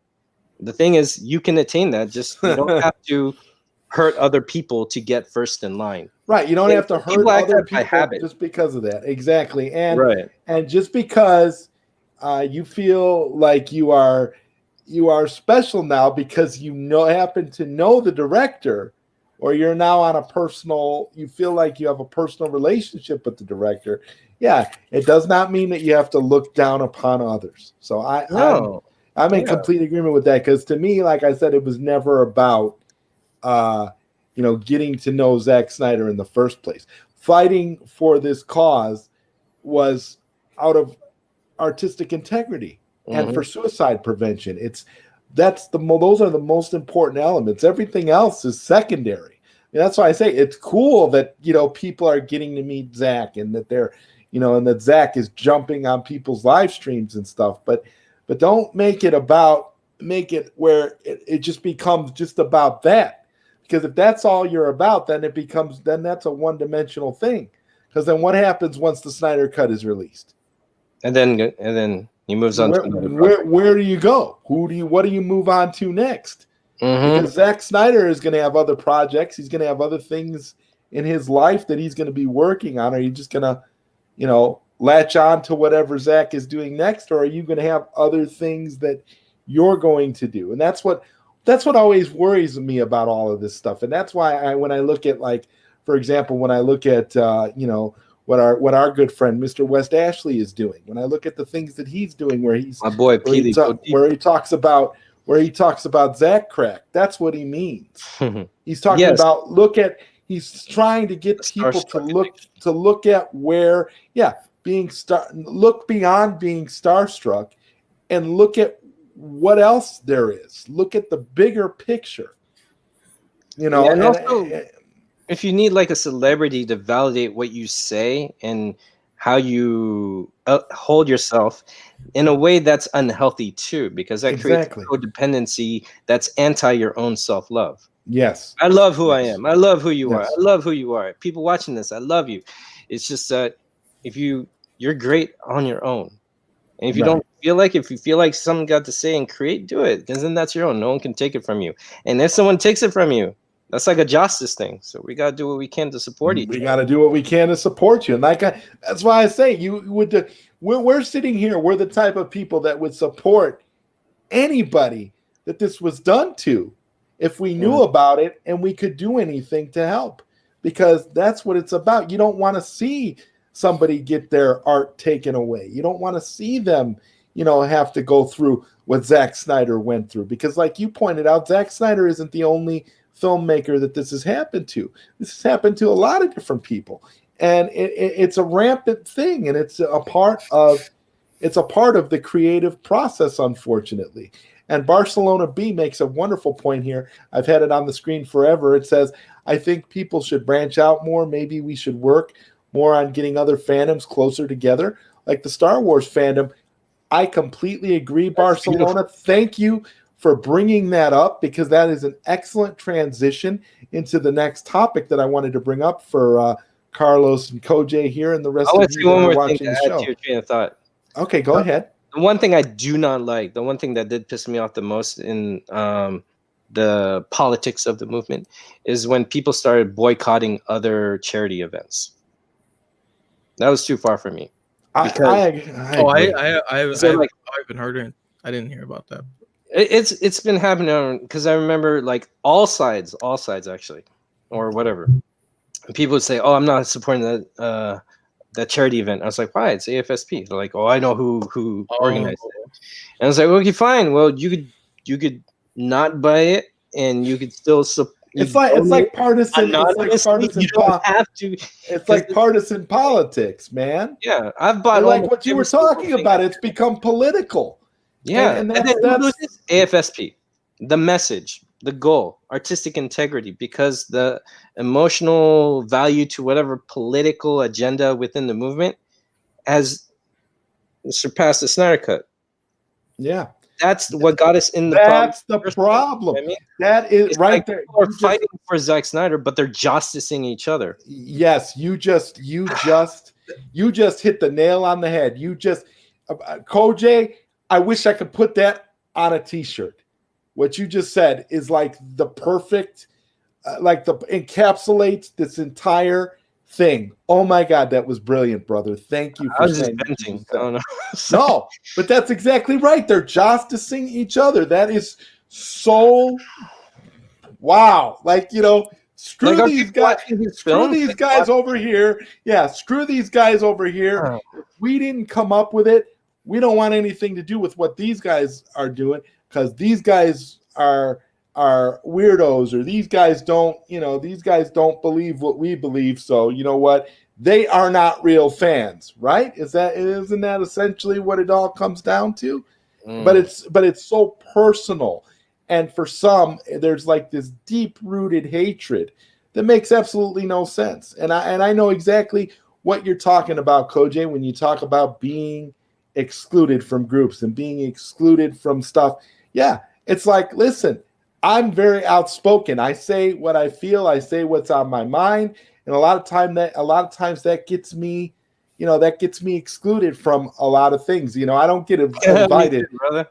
I don't get invited to a lot of live streams these days by people, and the main reason why is because I speak my mind.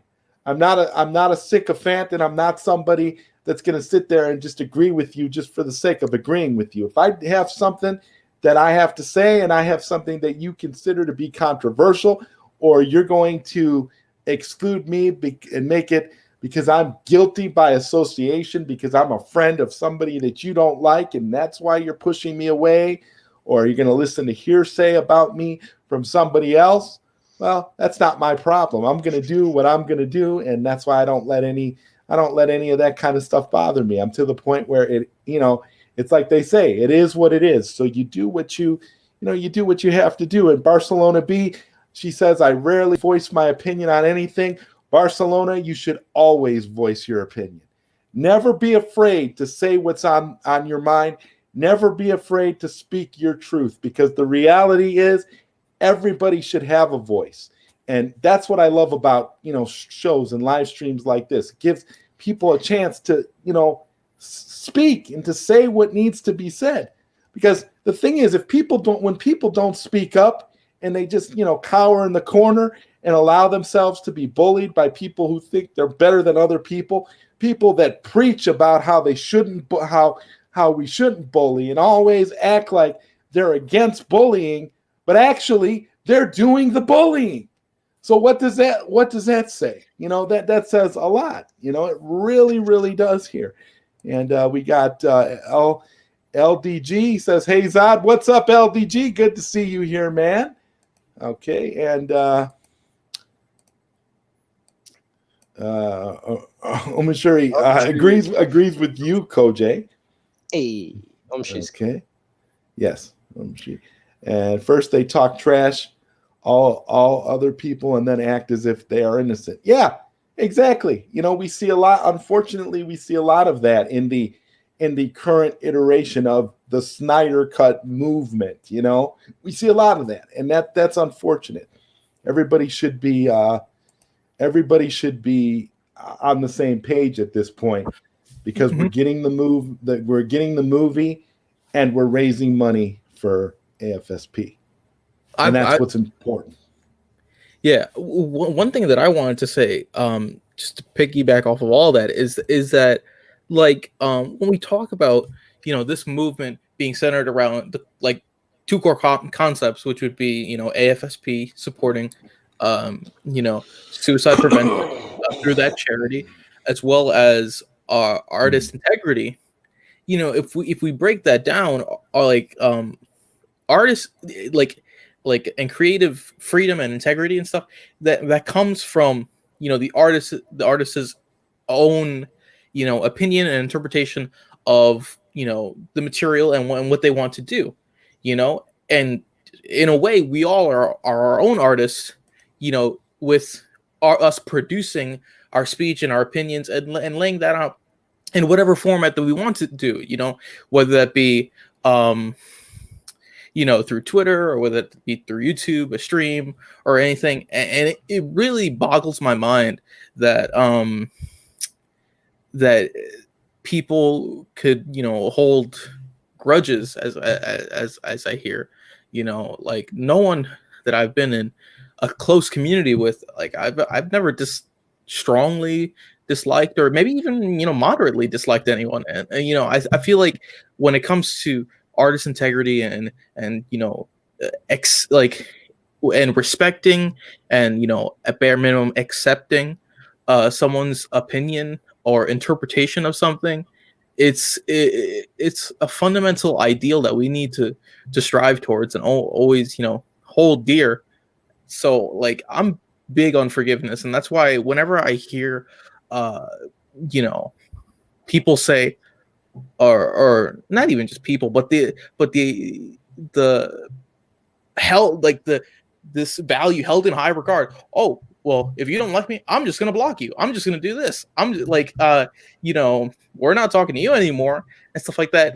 Open debate and civil conversation, even if it results in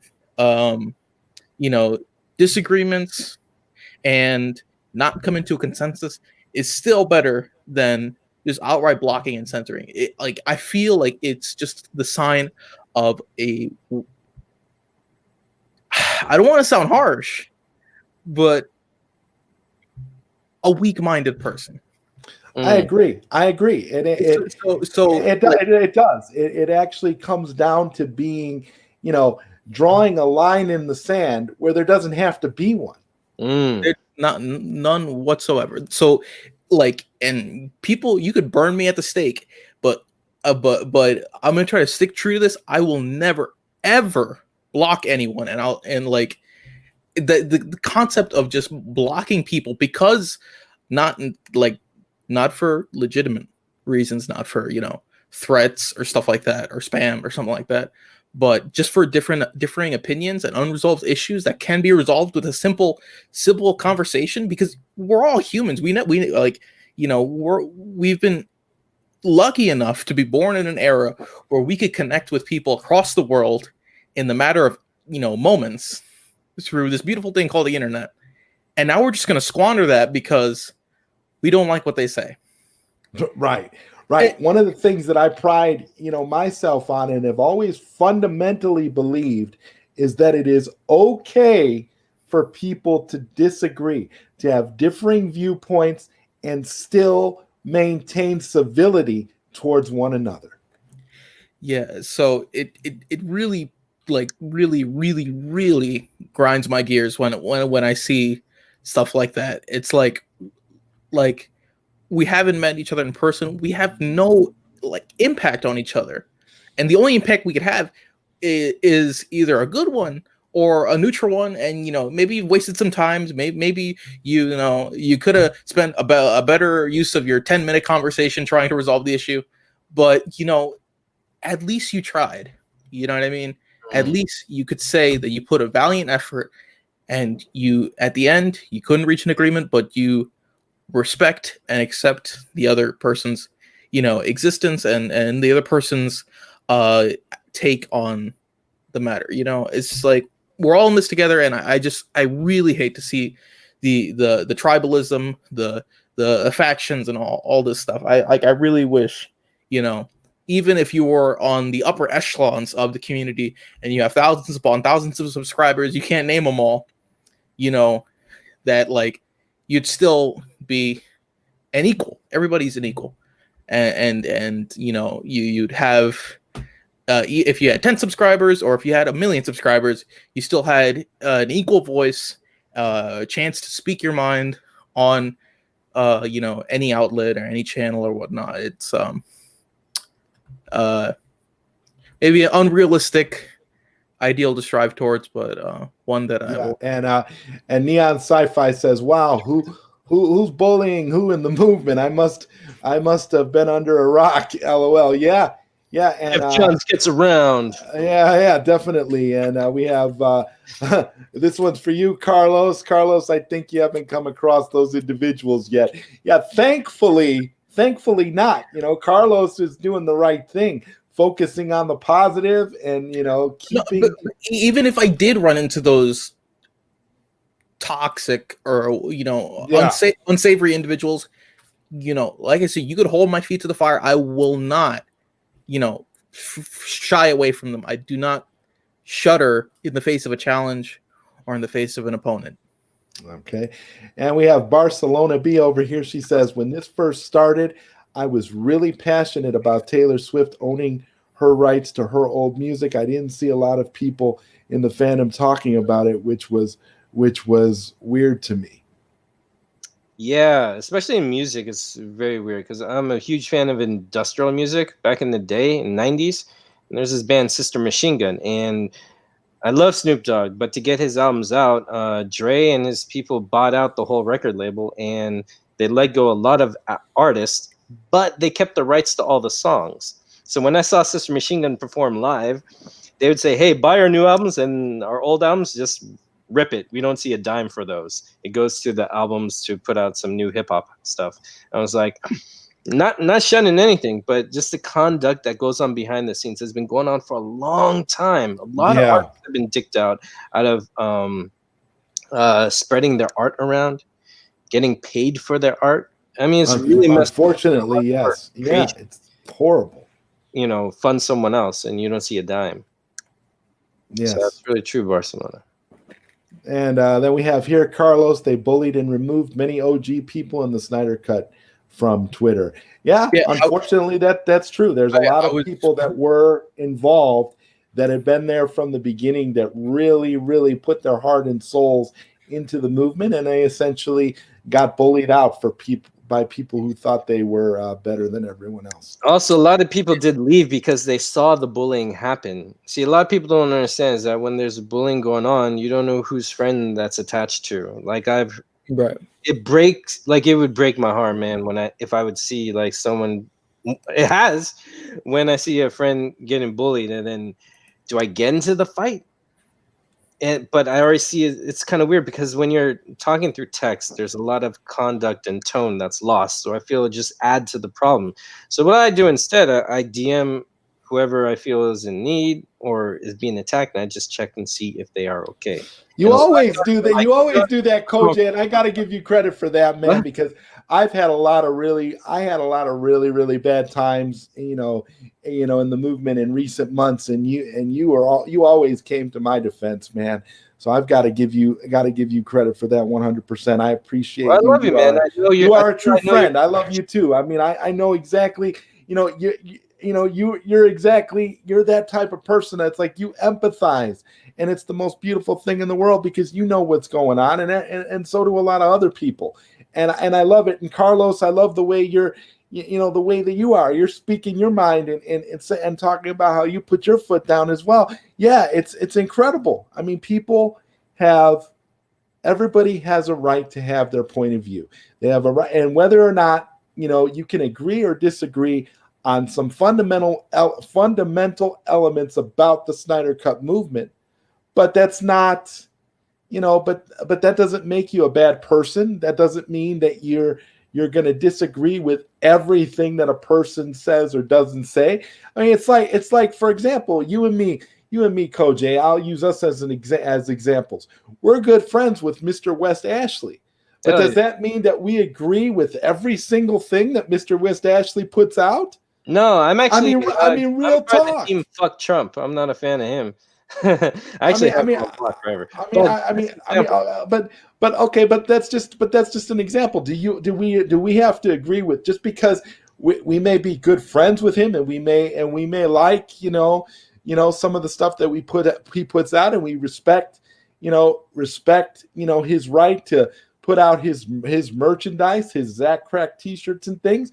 But that doesn't mean that we have to agree with everything. It's like, I love the guy. I love the guy, but that's the thing. Yeah. It's like, I'm not gonna. It's like I don't understand this whole guilt by association. Just because you disagree with, just because you are a friend, or you consider yourself to be a close friend of somebody else that some people over here happen to not like, that doesn't mean that you're responsible for everything that somebody says. It's like, why blame me because of something that maybe West Ashley said, or something that Koj said, or something that Zeverfet said, or something that Carlos said? We're all individuals. We all have our own mindset. We all have our own view of things.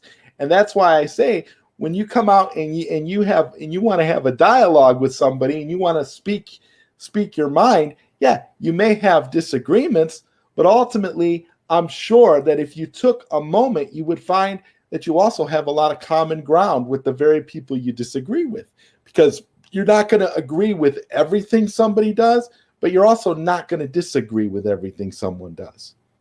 Mm-hmm. For me, when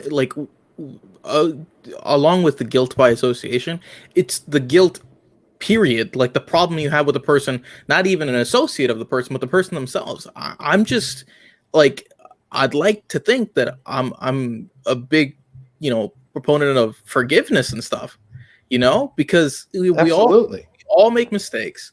We all could have bad takes. We all could have different takes, but it's like, how much of an impact can I have on your life if I'm just a text on a screen, if I'm just a video playing? But it shows you, Carlos, how unfulfilled some people's lives are, where this is all they have. They don't have anything else. So it's like they're that's what it is. That's why they respond so like almost violently towards disagreements online, because they're completely unhappy in all other aspects of life. That's what it is. Yeah, I seriously don't understand how, like, I don't know. It's just what's in me, I just don't understand how people cannot like just see past that, We're just two people just trying to get by and keeping ourselves occupied with things that we love and that we're interested in, and we want to increase our wells of knowledge and of entertainment and stuff like that. And it's just forgive, and if you can't forget, then don't forget. But just try to be nice. Yeah. Exactly. It's like my father always says, it doesn't cost anybody anything to be nice to each other. And honestly, if you can't be nice to each other, because this is a very passionate movement, as I said, as we all know, is that if there's a disagreement, you guys can't stand each other because we're all not built the same way. We're not, the same personalities. Things do clash. If you don't want to be with someone, you don't like them, then just have a clean, honest breakup, like a relationship. Like what I see a lot of things is unresolved issues from a breakup. It's like, imagine you're dating a girl, or if you're watching a guy, whatever you want. You break up with your partner, and you keep talking to them and hounding at them.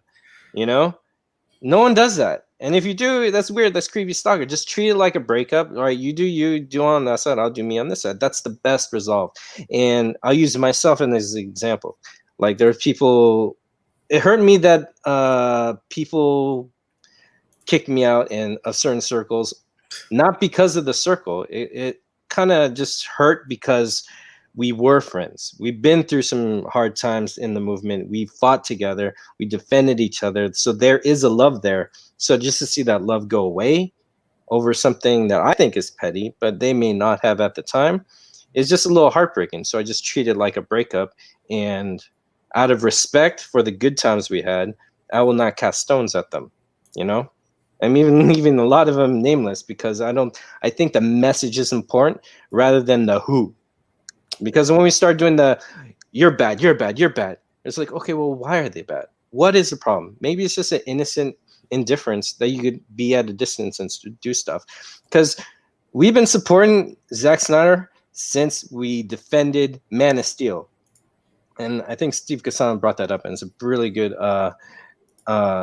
truth. Is that we've been fighting for Zack actually longer before the movement. The fact that we each have been fighting for Zack on our own terms by ourselves and maybe with a few friends is what started the movement. And then when, word of mouth, and then we have first fighters like Fiona, eventually became a movement. But we started alone. And here we are not alone, and some of us not liking each other. In a way, that's a gift. So you got to look at where this is going for. Like, are you going to keep fighting? Is there someone who's going to go, okay, you're guilty. I'm going to set the truth. I've heard all the facts. There is no one doing that. Maybe Zack could do it if he wants, but it's not even his right. These are all personal stuff, and people should just make a choice in their mind. Okay.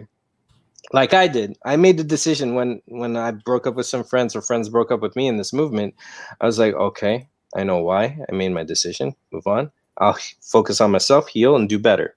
And that's how I found resolution. I think people need to find their resolutions. If they can't find solutions, find a resolution within yourself and do something more productive, because it's wasting everybody's time and your own from being creative and doing something really good, I agree with you 100% there. And Barcelona B says, it's always been weird for me because I love everything that DC and Star Wars does, but both fandoms have been so toxic lately. It's insane. Pro wrestling fandoms can get really toxic too. Yeah. See, this is a message that can go not just us, but Star Wars, Star Trek, pro wrestling, this, that, BTS, whatever the fandom is. I mean, maybe instead of being the ones that continue the stigma of social media is toxic, Twitter's just a mess, maybe we could be pioneers and change that, be the change, do something. I can't do it on my own, but I'm happy. I'm so happy practicing what I preach. I will tell you that. I gotta agree. And I also recently saw what they did to Zod himself, and I hate it. Hey, look, I'm like just brushing it off of me. How. Well, it's like what you were talking about it being excluded from certain things. Oh, being excluded from certain things, not no longer being a part of certain groups. It's just a part of the fandom. It's like you just deal with it and you move on with your life. It's not so much that you hold grudges or that you don't, or that you're negative. Personally, I feel like I'm going to be me no matter what happens. And I'm always going to be the same guy who was here from the beginning for the movement. I've got my views, I've got my opinions, I got my friendships, I know there's people who don't like me. I understand that. Personally, I don't hold any grudges or have anybody that I, have any negative things to say. As far as I'm concerned, I've pretty much purged all the negativity from me. I don't really have it. I've basically at this point got nothing but love for everybody, because I try to see all these point of views, and I'm just trying to move forward and do what I'm passionate about. And one of the ways that I'm coping with all that is trying to make this show the best show it could possibly be, and trying to make the most out of every situation, and trying to be as positive as possible. And Barcelona B says exactly, I've been defending Man of Steel and BVS way before Justice League happened. Yeah, me too. I've been I was a big Snyder supporter since the beginning. The same way I was defending Man of Steel, defending BVS, and we now can welcome somebody else to the ZodWriter Show live stream. Prime, welcome to the show. Whoa, we got Prime in the house. What's good, gentlemen? What's good? Oh my God, it is good. It's good to see you here, man. I think this is the first time you've ever been on one of my live streams, and it's just a pleasure to have you here. That's what I'm talking about, man. I've been so blessed, like lately. Like my streams have been. It's like one door closes, another door opens. You just gotta embrace the positivity and move forward. Man, you don't let the negativity or anything. Actually, you just ignore it and just keep it moving. So that's my best advice for everybody. You just put your point out there, ignore the rhetoric, keep it moving. That's what I do. I don't care what nobody say. I'm gonna say it anyway. But as long as you got people that relate to you and everybody, did we freeze up? Oh no, we didn't freeze. Okay, no, we're all here. As long as everybody got the same point of view, or they have the same outlook, and they're going down the same tunnel, you can have disagreements while you're in that tunnel, but everybody has the same objective. And as long as you on that same, in that same tunnel, going in that same direction, you're going to bump heads sometimes, but as long as you're going in that same direction, it shouldn't even be a problem. It's just like brothers and sisters, or you got your cousins and stuff like that. Y'all love each other, y'all fight and stuff like that, but at the end of the day, you love each other. Keep it moving. It does feel like, the Snyder Cut movement does kind of have that feeling like a big family, right? Doesn't it feel that way? Like a big family, like these people over here, like you have uncles, cousins, brothers, sisters, people that, you disagree with them, but you still love them, but you don't agree with everything that they do. You don't always want to support everything they do, but you love them because they're your family. And that's kind of how I've come to look at the Snyder Cut community as a whole. There's people that I absolutely, have nothing but respect for, who want nothing to do with me.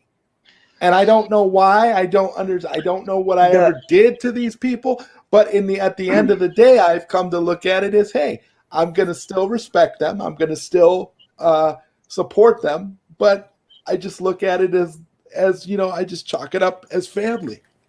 This is how you look at it. All right. If people don't like you, the reason why is that because, how should I say this? I think a lot of people in the chat will agree with this as well. See, people want to have what people want to have things said to them to make them feel good. Okay? That's what people want. They want things to be said to them to make them feel good. Okay? So when you state the truth, they don't want to hear the truth. They don't want to hear that. Because why? The truth don't make you feel good. The truth ain't gonna make you feel good. That is true. But the simple fact is that I tell anybody, I don't give a fuck how you feel. I don't give a fuck how you feel. The truth is what matters, because why? You may not like me, but you're going to respect me. And as long as I got that respect, that's all that matters. Because you want to know why? Because I'm not lying to you. You can just like me all you want to, but I'm not lying to you because I'm going to tell you the truth. Exactly. So if you have a problem with the truth, and you have a problem with individuals that's going to tell you the truth, and they're not going to be on the so quote unquote make you feel good narrative, or they're not saying what you want to hear to make you feel good, well, that's a personal problem. Go somewhere else where you can get that material that's going to make you feel good. Because what's going to happen is that while you're feeling good, you're going to get upset because you're getting lied to. That's the personal problem. Yeah. So that's on the individual.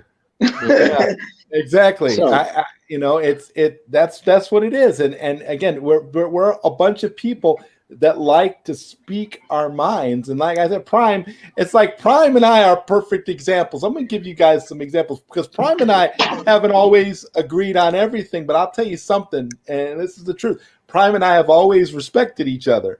And that's one of the things that I love about you, Prime, and I consider you family. Like when we disagree about stuff, we have fun with it. It's not right. like You can disagree. We take it personally. You don't have to take it personally just because somebody has a disagreement with you, and you don't have to guilt this person over here because he's associated with somebody you don't like. That's the worst thing you can do because you're missing out on what that person has to bring to the table. It's ridiculous. Exactly. And a lot of people have to take that into consideration. If you look at a person's point of view, and that point of view is either they do it in a synopsis, they do it thoroughly, or whatever which way that they do it, and they make it to the point where you could understand it. Yeah, you might not agree with it, but you'll understand where he or she is coming from. And you could take that and build upon that and be like, you know what? This person does have merit. I mean, their point does have merit. You can disagree all you want, but it's merit there. And that's what matters. As long as it has merit there, that's all that matters. So people have to come to terms with that, because at the end of the day, you're just going to have people that just, how should I say, you could spit logic to people all day. It's like a steel wall. It's just gonna keep on bouncing off, and you're just not gonna get through. And it's just like antimantium. You're not gonna break it. So they got antimantium all set up. You can say all the correct stuff. You can show facts. You can tell them truth. You can give them a whole big bar graph or a whole big board of everything. They're just not going to register to it. As long as you put your point across. And boom, if they still don't get it, that's a personal problem. Keep it moving, because you just ain't gonna be able to help that person or individuals, But the individuals, that do get it, you stick with that and keep it moving, and that's all what it is. So, hey, it is what it is. Exactly. And on the other end, I want to add something to that. Okay, go ahead, Coach. About people wanting to hear what they want to hear, and a lot of times people want to hear that they are right. Whether they're right or wrong, they just want to be confirmed and right. And I just want to put it out there. It's actually okay to be wrong. Sometimes the most revelations is being wrong. Like, I know a lot of times in my love life, I was wrong about a girl, and it was not the best thing in my life. You know what I mean? And whenever I'm wrong, I literally go on an apology tour. Those of you that have been following me on Twitter for a number of years and have been following me, since way back when in 2012, when I was doing the ZodWriter show back then, you guys know that when I'm wrong, I have no problem eating crow or coming out in public and apologizing and saying what it is, because, hey, that's the reality of it. You chalk it up, and if you can admit, that you make mistakes. We all make mistakes. We're all human beings. And one of the hardest things to do is to own up to mistakes when you make them. One of the hardest things to do is to just, because the thing is, you have to admit it to yourself first before anyone else, and if you can't be honest with yourself, you can't be honest with anybody else. So that's one of the things that that I've learned over the years. And Sil Abdul Inc. here says, Zod Koj, what up? I'm gonna make the panel one of these days, bro. Sil, you're more than welcome, man. We're kind of getting to the point where we're gonna wrap this up. Probably within the next 10 or 15 minutes, we're gonna wrap this up here. But you're more than welcome to jump on if you'd like. If you've got something to add, I have no problem with you joining, man. You're always welcome here. Everybody is.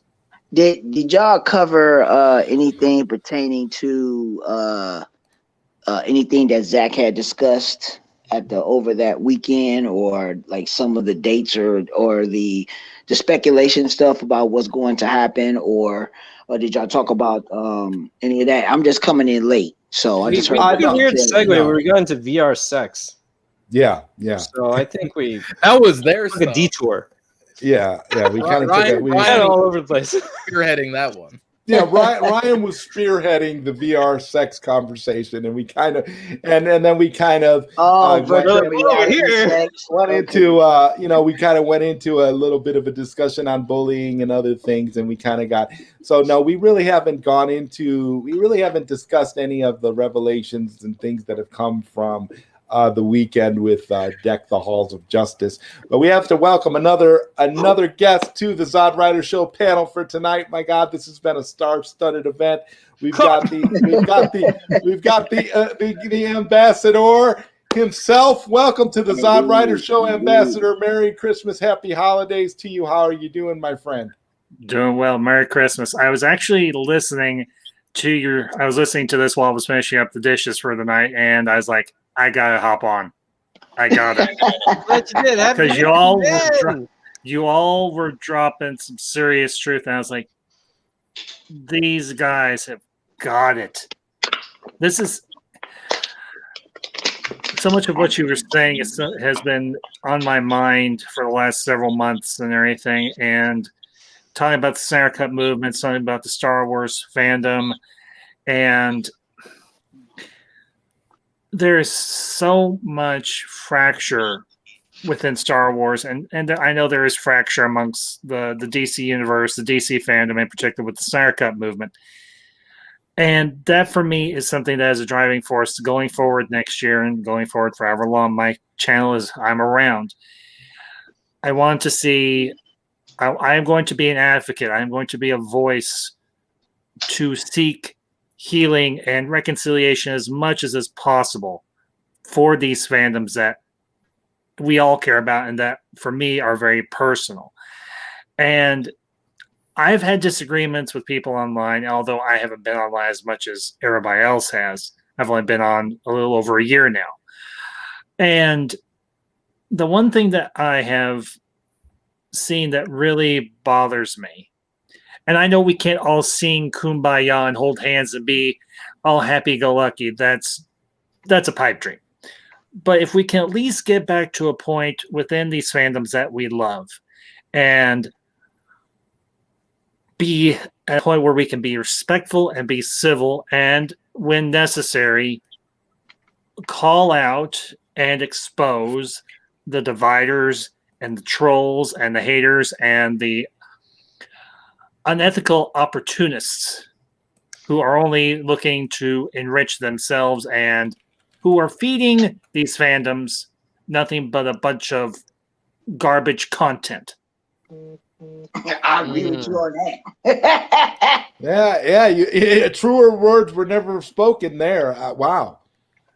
Well, and back a few months ago, back in August, I did a stream that was somewhat controversial, which I called Shattering the YouTube Bubble. And I was trying to wake people up and say, look at who you're watching, consider what they're producing in terms of content, and really give it a think.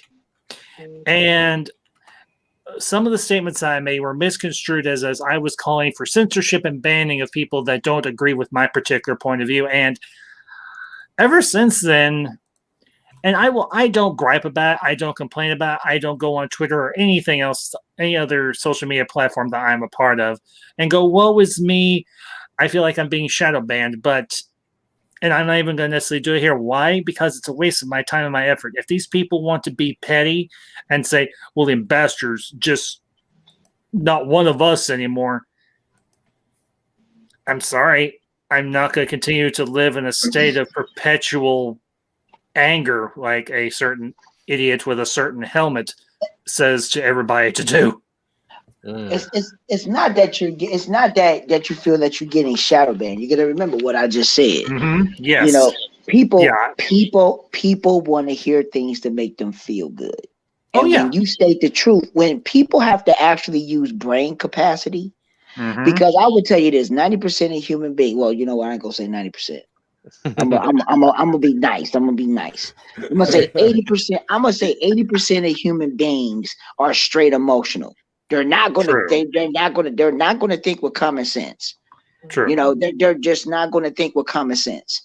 Because once a person let their emotions and their feelings come into play, later on down the line, yeah, they might think about it, but the damage is already done. You already made yourself look like an idiot because you let your emotions take over. Okay, emotions are temporary. Common sense is forever. So when you are just going just through your emotional phase, okay, and it's sad that guys do that. I can understand women doing that. I can understand that. That's just the way women are constructed. They are emotional creatures. That's what they do anyway. But if you a man, no, you let your emotions take over your common sense. We are built to be logical. That's how we are constructed. So, Prime, not to cut you off, but how much of that do you feel is indicative of how we've become as creatures? We've become so reliant on social media and the like. Don't you think that has had a lot to do with why people are more emotional than anything else? Well, you got to look at it like this. You got to look at the times. Okay. Our generation, we are the X generation. The millennials are the new stuff. Okay. We came from a generation where you got to think about it like this. We think a little bit differently. See, this generation is more, how should I say, they're not in tune with, what's the key word I want to say? Physical interaction. Everything is more virtual than anything. When we grew up in the 90s and the 80s, or the 80s and the 90s. Okay, you know, most of us, I think all of us pretty much are the same. I graduated in 1994. I think everybody graduated out of high school in the 90s. So y'all know in the 90s and the early right. So in the 90s in the 90s and the early 2000s, which a lot of these kids don't know, everything that we had to do back in the day. Oh no, we had to do everything in person. It wasn't like you just do everything virtual. No, everything was in person, in the flesh, and we had conversations. And now times a lot of these, they don't know what a conversation is. They don't have social skills. So you know, they don't have social skills. Right now, everything is on a dashboard. So a lot of us have social skills. So a lot of these, you know, the individuals that are growing up now, they just don't have that, and they just don't know how to interact with people or know how to read people. You know, that's just like if you're like, for now, you can be on a video cam, but if you're talking to a person on a video cam, you can know when the person is lying by looking at them, or you can tell by their tone and their vote. You can tell by the tone and their vote. By the tone of their voice. See, I'm losing my voice, so it's hard for me to get words out. So the tone of an individual's voice, you can tell when he or she is lying, or they're trying to, how should I say, save face on certain things. So you can tell, especially us of that generation. This generation, they don't know that. They just go with what they hear, and then they just go from there. So instead of them just doing the actual homework, that's why I say always do your due diligence, is that get all the facts, get all the information, then you come to a conclusion. In this day and age, they don't do that. They just get one bit of information, they come to a conclusion, and that's what they stuck with. Like, what? I mean, no. So it's just the times and the way that people are. So yeah, that's why you just don't have to pay people no mind, man, because you would know when people are saying stuff. So you know. Well, and you know, for me, I grew up pretty much like you. I'm a 90s kid. I graduated in 97. So I'm 3 years. So I get exactly what you're saying entirely. And I think it's people like me and you, Prime, and Zod and everything, and even the younger generation that does have those social skills that can help to bridge that gap, to bridge that generational break and everything, and show the younger generation you can't take everything that person says at face value. You need to do your homework. You need to do your own research. You need to do your own, as you said so eloquently, your own due diligence, and not listen to these people who are only out to be perfectly blunt and I am wholeheartedly a supporter of capitalism. They're only out to make a buck unethically, and that's the way. Much. You ain't lying about that. Because unfortunately, on YouTube and on social media in general, you have got people who are out to make a buck unethically. You can make money, you can be in a capitalist society, but you need to have a code of ethics. And unfortunately, a lot of these people have no code of ethics. They do not ask themselves that question: is this information I'm about to give out 100% reliable? Is it accurate? Is it truthful? And does it represent me and my ideas? Every piece of content, whether that I put out, whether it's about a piece of pop culture or if it's about the movements that I'm a part of, and the one I'm heading up is #Heal the Force, healing the Star Wars fandom, or about the Schumacher cut or the Snyder cut or the Ayer cut, because I want to see these movies now that one has already been brought to fruition. I want to see these other two come to fruition as well. So I'm not going to present anything that I can't back up or that I don't personally believe in, because I have a personal code of ethics. I have a reputation that I wish to uphold, that I am not going to be just disingenuous online. I'm not going to necessarily sugarcoat, and I'm not going to be blunt as a spoon with everyone, but I'm going to call, and please forgive the phrase, I'm going to call a spade a spade. I'm going to call it as Ambassador, I want to piggyback off what you said and ask you a question. Certainly. About where you said about heal the force. Yes. How do you feel about the Mandalorian potentially beginning to do just that? Because I'm seeing, I don't know if about anybody here on the panel, but I'm seeing a lot of stuff now where essentially the divide in the fandom is starting to mend a little bit now that the Mandalorian seems to be going in the direction and giving people things that they want. And before you answer that question, I want to take the time to thank my co-host Carlos, because Carlos has got to go. So I want to thank you, Carlos, for being here tonight. That was an excellent interview that we had tonight with Joshua Tsui for the film Insert Coin. Before the end of the show, I will run the trailer for that film one more time. Carlos, I look forward to seeing you again next week. And so you have a happy holidays, my brother. All right, Los. You guys all have a happy holidays and have a lovely night. Merry Christmas, brothers. Happy holidays. Okay. To answer your questions in terms of The Mandalorian, do I think it is a bridge within the fandom by which the fandom can start to heal? Yes, I do.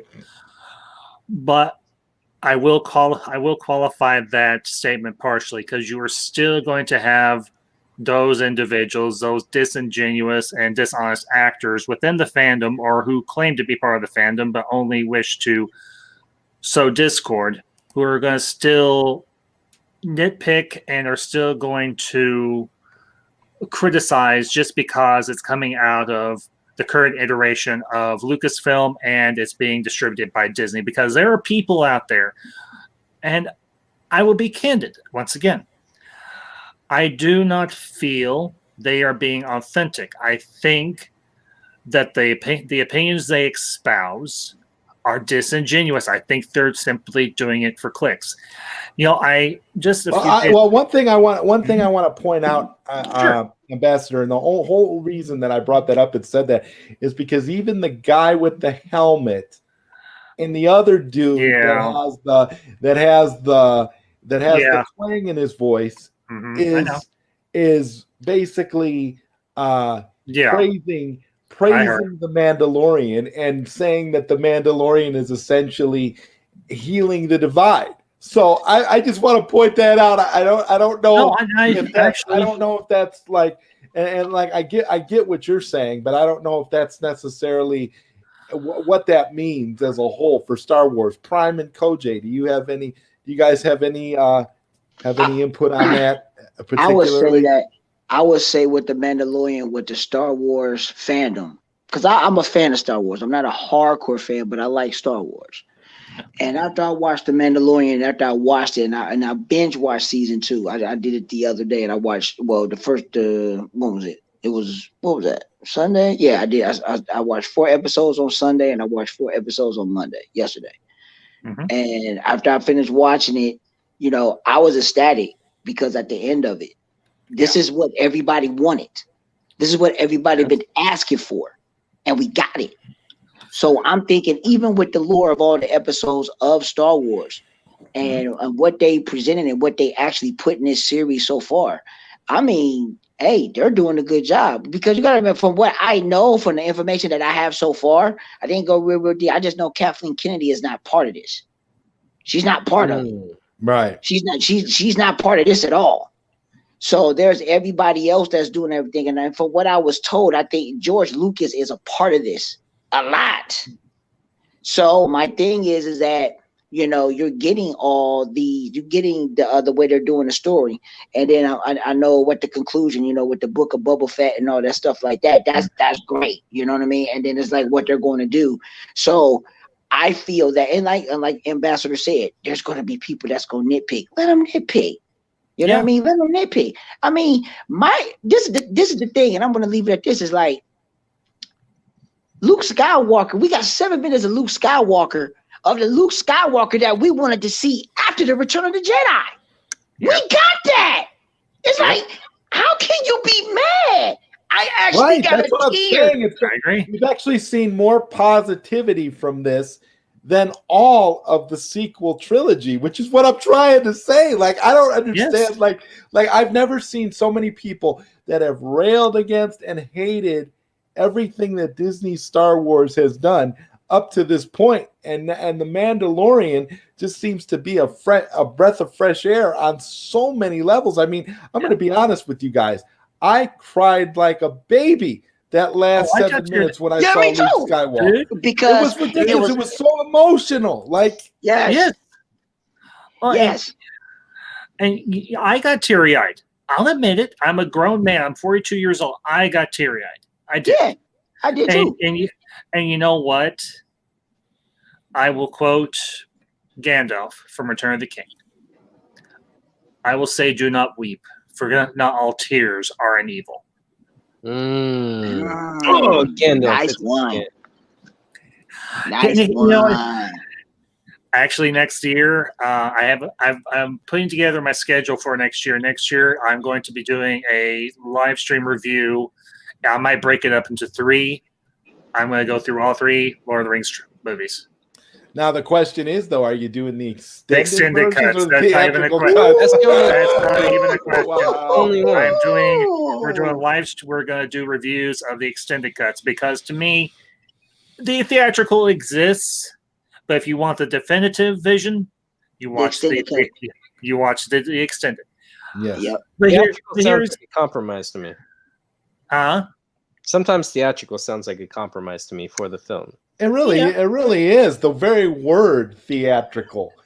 Kind of, when you think about it, when you actually put it into perspective, like you have the director's cut and you have the theatrical cut, and you kind of, when you think about what the word theatrical actually means, when you break it down. But I think that narrative is going to change pretty soon with theatrical. I ain't trying to get off that topic because I wanted to get into that before you wanted to close out. But the theatrical of all movies, I would say this now. I think that process of a lot of studios really interfering on the actual project of these directors and these writers and the producers, I think that time is done.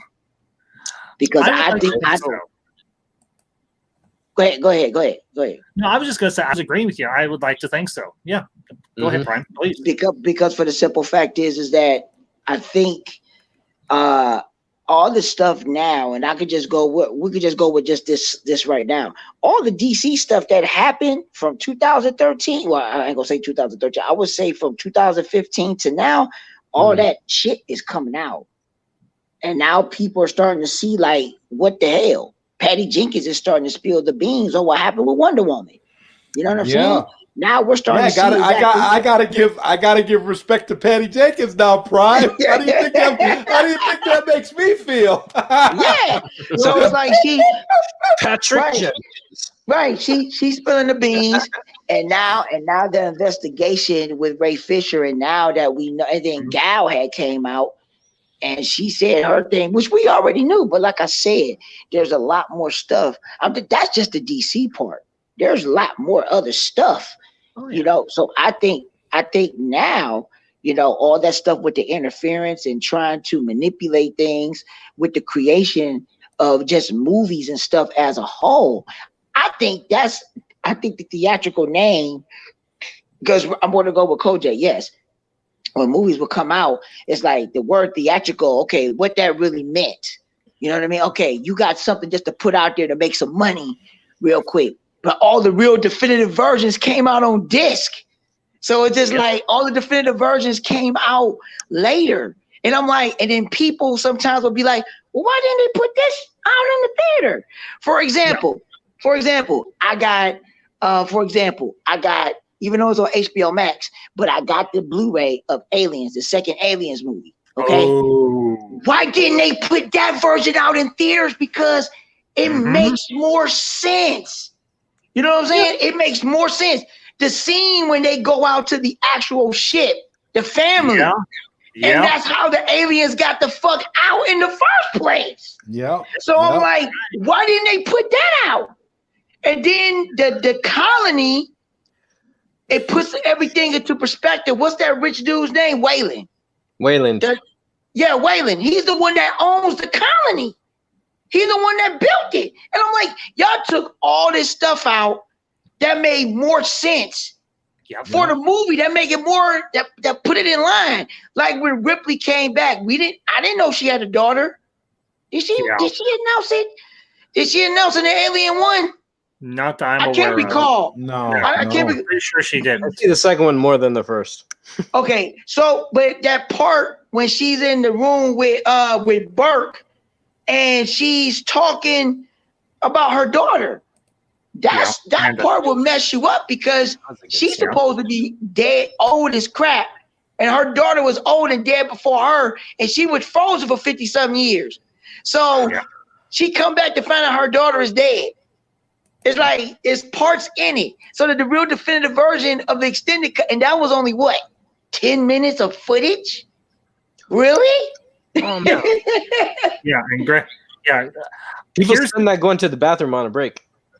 You know, and here's the thing, and Prime, I agree with you and everything about the theatrical cuts of movies. You know, Brian Hill and Max have both made this point, and I do agree with them. If theaters want to be competitive going forward into the 21st century, they're going to need to bring a better experience.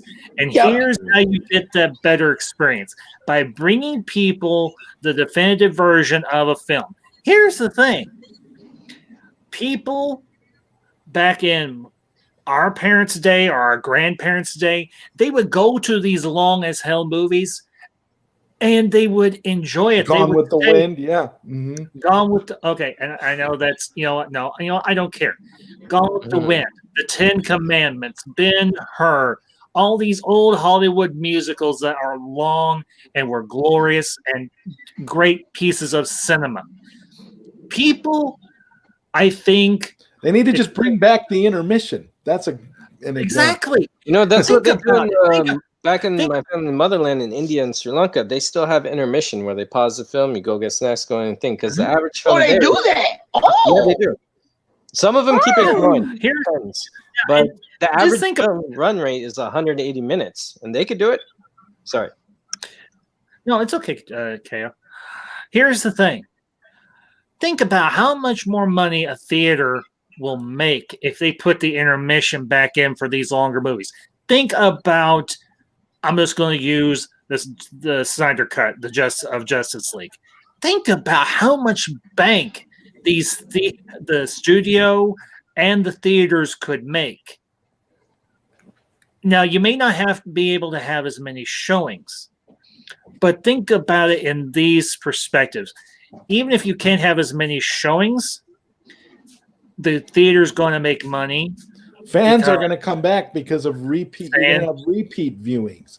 That's the thing. When the movie is good and fans love it, fans are going to constantly go back and see it. That's what hurt Justice League. Think about it. Justice League was so bad that none of the fans that kept going back to see all these other movies, that went back to see Man of Steel, that went back to see BVS, there was no repeat viewing because they hated the movie. They cut the movie into oblivion, and now you alienate the fans so horribly that you're not going to get that repeat business. But yeah, you can have more butts in the seats. So it's kind of a trade-off. It's like, what's more important? Do you want people to come back to your movies, or do you want to try and pack as many people as you can, opening week? And, a lot of times the studio is being greedy and thinking opening week, we got to make all our money within the first couple of weeks, and then screw everything else. That's executives for you. They don't care about. They really don't. It's kind of sad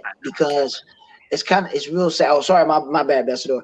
But it's kind of sad because it's sad because executives, they're not worried about the product. They're worried about the money. Yeah. So whatever they can get to show. So for instance, that's why I said it's like sometimes you be scratching your head at some of the people that be at the forefront and what they be thinking. I work for EA. So the executives that's on the board, they do some of the most dumbest shit. They fund shit, and it's like, why are you funding this? You need to be funding this. Why you're not putting the money in it? If the money is not into this, how is it going to expand? If you're not willing to get the investors to invest in it, they don't care about that. They care about their first catch niche. And with movies, they want to get the people in the seats. That's it, and see how many showings that they can do. Well, we know that 3-hour movies can make a lot of money. Titanic is a perfect example of that. So I don't know why in the world they would say, or you're listening to people talking about, oh, that's too long. I don't want to sit in the theater that long. Man, fuck you. Sit your ass down and watch the movie. If you don't want to sit down and watch it, get up. We already got your money and leave. You know what I mean? It's Master Prime. Preach. You know what I'm saying? It's just like if you buy a DVD or you buy a CD or whatever that you get, okay, and you roll it over and you break it, and you try to show the person that made it, and you say, well, I don't care about your product, I'm gonna break it. You think they care? You had to buy it to get it.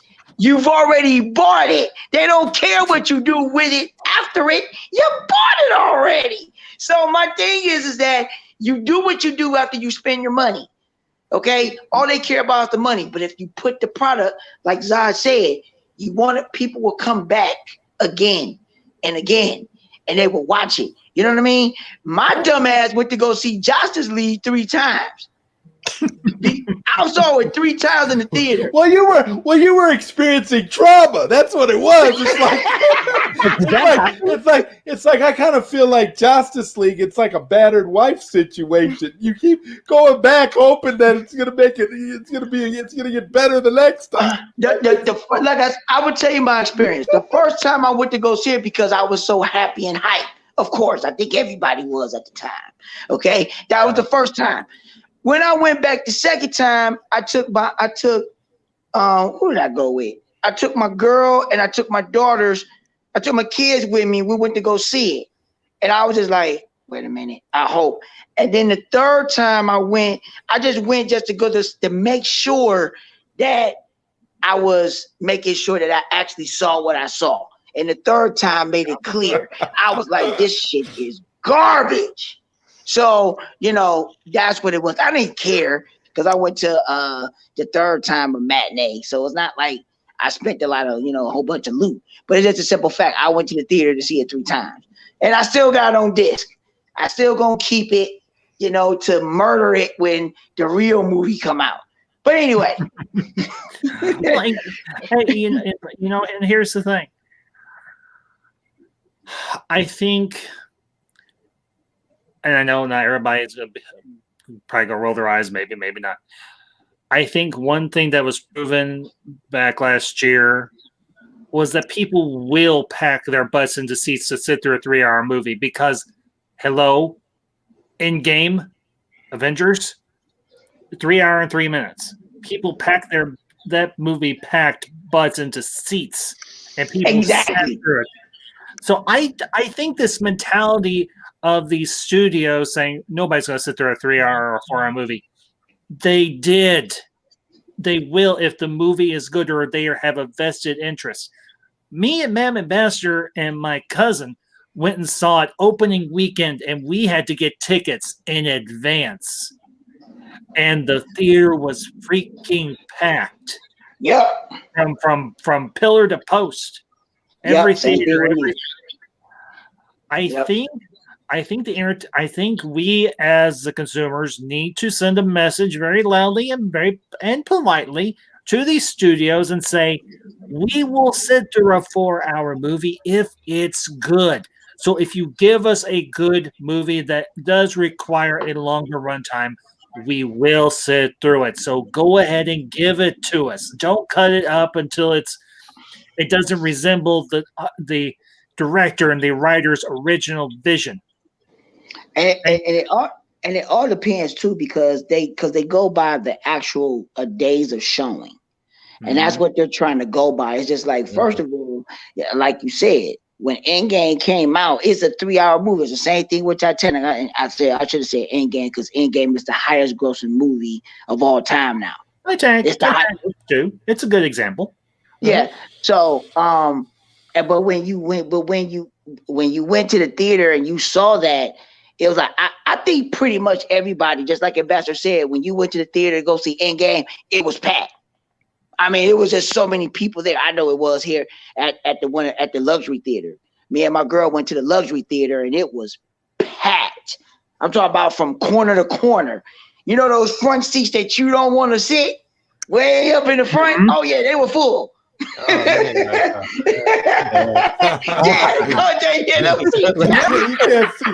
can't see nothing but light. You can't see nothing but light when you're up in the front. So I'm like, hey, they were packed, and people are going to go. They're going to go see the movie. You know what I mean? That's just like for instance, like we just take BVS. BVS is 3 hours, but it don't seem like it's 3 hours because of the way it flowed. So you don't even know that it's a 3-hour movie because of the way it flowed. That thing's just 90 minutes to me, man, every time. Yeah, that's what I'm saying. It don't even feel like 3 hours. That's the crazy part. That's the crazy part. It don't even.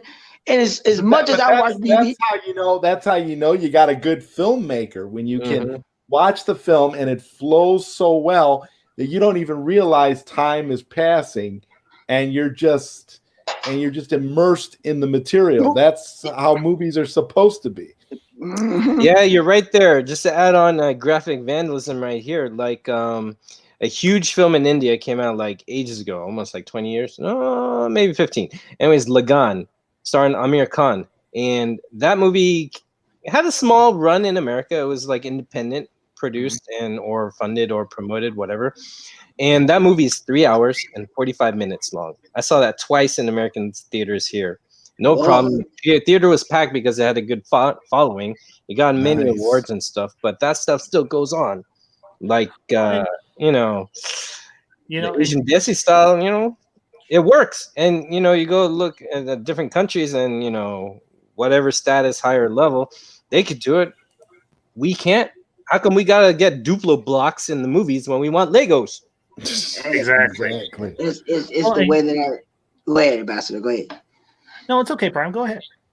No, I was going to say something else, but go ahead and say your point because I was going to say something else.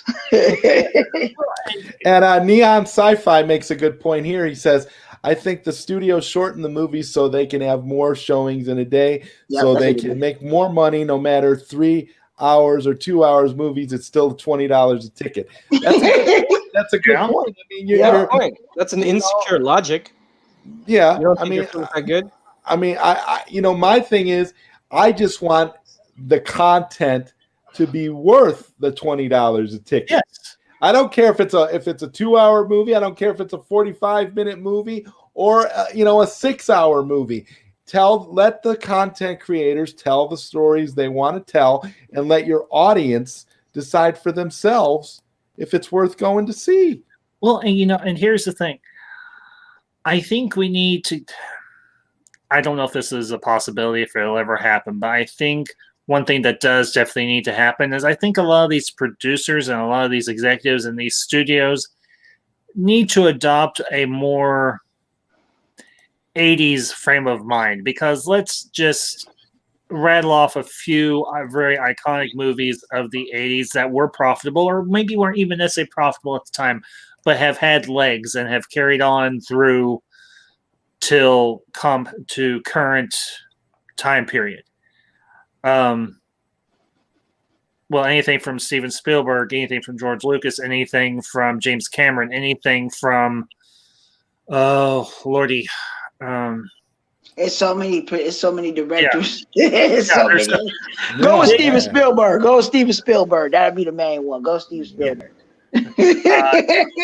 Well, all-time favorite of mine. I've reviewed a few of his movies. I'm actually going to start doing a few watch alongs for his movies. Is John Carpenter. Love that director. Oh yeah. Next month I'm doing my first. I've done these before, but I'm picking my director spotlight streams back up, and I'm doing Steven Spielberg. So that works. That sounds great. And you know what, guys? We're approaching the 3-hour mark here, so I'm going to go ahead and kind of wrap this up here. So starting with you, Prime, where can people find you, my friend? Oh, right there. Y'all can see it right there. That's my Twitter handle. Right there. So y'all can find me right there, or y'all just type that in or whatever to Prime76, and y'all get my YouTube channel, and y'all go from there. So, Sounds good, man. Yeah, that's how you always give everybody the straight dope. So everybody out there watching, listening, if you're not following Prime, you most definitely should be. Yes. And Ambassador, where can people find you, my friend? You can find me on YouTube at the Ambassador Wing. You can find me on Twitter at Ambassador Kosh #7. You can find me on Instagram at the Ambassador Kosh, and you can find me on Facebook. I have a Facebook profile, and I have a Facebook group that is named after my channel, the Ambassador Wing. So I'm pretty much everywhere that you want to be. And you can find me here on Tuesdays on the ZodWriter Show. And I do this every Tuesday, 9 p.m. Eastern, with that one Carlos as my co-host. And it's been great transitioning from PSN Radio over to YouTube. I'm enjoying the transition. And Lord Kojay, please tell everybody where they can find you. You can find me on mostly, I'm taking a break from Twitter, but you can find me on Twitter, Instagram, and YouTube. Those are the main ones, but Instagram and YouTube are the main hubs. Actually, they're all, whatever. But yeah, just type in Lord Kojay, you should find me. I am also on DeviantArt and Twitch, but they're not that active. And Facebook, just ignore those. Come later when I say so. Okay, I was just gonna say, my God, man, I want to throw another shout out to Snyder Cut Fighters, man. Because thank you. That's once again, to me, that's one of the greatest things to come out of the Release the Snyder Cut movement. If you have not gone over to Lord Kojay's YouTube channel and checked out Snyder Cut Fighters, particularly his most recent 2-part pay-per-view event, the Mother Box Madness. I'm gonna go watch that. I'm gonna check it out. Watch that. Oh yeah. Oh my God, Prime Ambassador. It is like literally one of the most incredible things you can watch as a fan of this stuff. I also want to take one last moment to thank my guest for tonight, who came on and talked about his film Insert Coin. Joshua Tsui. It seems like a lifetime ago because this show is run for almost 3 hours, but I definitely want to give a shout out to him and Josh Tsui, I think. I think that's how it's pronounced Tsui. Oh, Tsui. Okay, I don't know. He pronounces it Sway. So just I just know Troy Hark. So I thought the same thing too, but he pronounced it as Sway. So I was like, I am sorry. And Choi Hark, he's a competent director as well. I definitely have Zack to. Snyder of Hong Kong. That's for sure. I don't know. I don't know. I kind of am a little bit more partial to John Woo, but that's just me. Oh, you can't go wrong with the Woo. One of these days I'm gonna have John Woo on this panel. It's a wish. I want to ask y'all this. I want to ask y'all this before we leave. Okay, go ahead. How do y'all think Wonder Woman 84 is going to do? Since we done got the just in theaters, what do y'all? Prime. I don't like the stuff that I'm hearing about Wonder Woman 84. I've got to be blunt. I've heard a lot of things from people that I deeply respect who have seen Wonder Woman 84. Okay. And what they're saying isn't making me happy. What I'm hearing is that this movie is essentially like a Jeff Johns wank fest. I'm not happy about it. I'm really, from what I'm hearing, I'm really having a tough time with it, but I'm going to watch it and I'm going to give it the benefit of the doubt. And I'm going to hope it's a good movie because all film is subjective. I will put it to you like this from because my boy had told me a lot, not about the movie, but he gave me an actual, a good synopsis of what it is. And he told me that he'll put it like this: there's not a lot of fighting in it.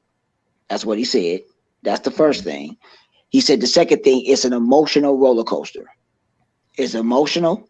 He said the ones that stand out the most is the villains. So Maxwell Lord and Cheetah or Jennifer, they're the ones that stand out. And but it's more of the relationship between her, between Diana and what the deal? My brain is dead. I should know this right now. Trevor, Steve Trevor. And so her relationship between that two. So it's more of an emotional. But I said in my thing, and I figured that's what it was going to be. So pretty much this book is Richard Donner. So he said it's Richard Donner all the way, and that's what Patty Jenkins really went over. She said, yeah, you could really see the Richard Donner a lot in it. And at the same time, I said I knew it. And if y'all haven't read the run, the George Perez run, the George Perez run of the comic book back in the 80s, that's what they went after. That's what Patty went after, is that. The warrior version of Diana is not there, but that version of Diana is. That's the one that they use. I'm going to watch it, but the simple fact is that for the people that like all that, they don't, if they want just the love and the passion and all that stuff like that, that's what they're going to get. They're going to love it. But if you really want the real Wonder Woman fighter version and stuff like that, he told me, wait for the Snyder cut. Pretty much. He said, you're not getting that. That's there's not a lot of action in the movie at all. That's what he said. There's not a lot of action. It's more dialogue and more love and romance in the movie than anything. It's not a lot of fighting in it. So if you expect there's going to be a lot of fighting in it or a dramatic ending or something like that, no. So that's all he said. He said, you just got to watch. He said, it's not a bad movie, but if you're thinking you're going to get a lot of fighting, that ain't happening. So he said, it's a good movie. It's not going to be, he gave it a 6. He gave it a 6.5 out of 10. So, and he said that it's a good movie, but it ain't better than 1. Let's put it like that. And I will say this, and everything, I know you want to wrap up, so I'll make this comment briefly. I don't go into a movie necessarily with a preconceived notion. Now, if what you're saying is true, that this is more of a character and emotion and a dialogue-driven story rather than an action-based story, I'm actually not opposed to that. I don't mind those types of stories, even if it's a superhero movie, because we got so much action and so much really cool set pieces in the first Wonder Woman. I don't mind if a story is more focused around the thoughts, emotions, and feelings of the characters within it. And I don't even mind if the villains not necessarily steal the spotlight or get a little more spotlight, because let's look at it this way. I'll give you all one example. Spider-Man 2. had a very compelling villain or antagonist in Otto Octavius. Mm. And if you think about it, I might be misremembering the movie a little bit. If I am, please correct me. Spider-Man 2 didn't have a lot of fast-paced action in it per se, but a lot of people consider it one of the best, if not the best, Spider-Man movie ever done. And I'll say that. That's why I say I like the dialogue, and that's why I say I want to see it. But like I said, if and the Wonder Woman that people know her as, not as the warrior. That's why I say the George Lopez run, because everybody need to know is that Wonder Woman is equals love. That's what she represents. So that's what they're showcasing. So, I want to see that, and that's good. But I want to shut up. Zah got to get going. We got to get going. If y'all still want to talk after this, we can. But hey, I know Zah got to stop the stream. Looking at the counter. And Koji, your thoughts on Prime's question? The question.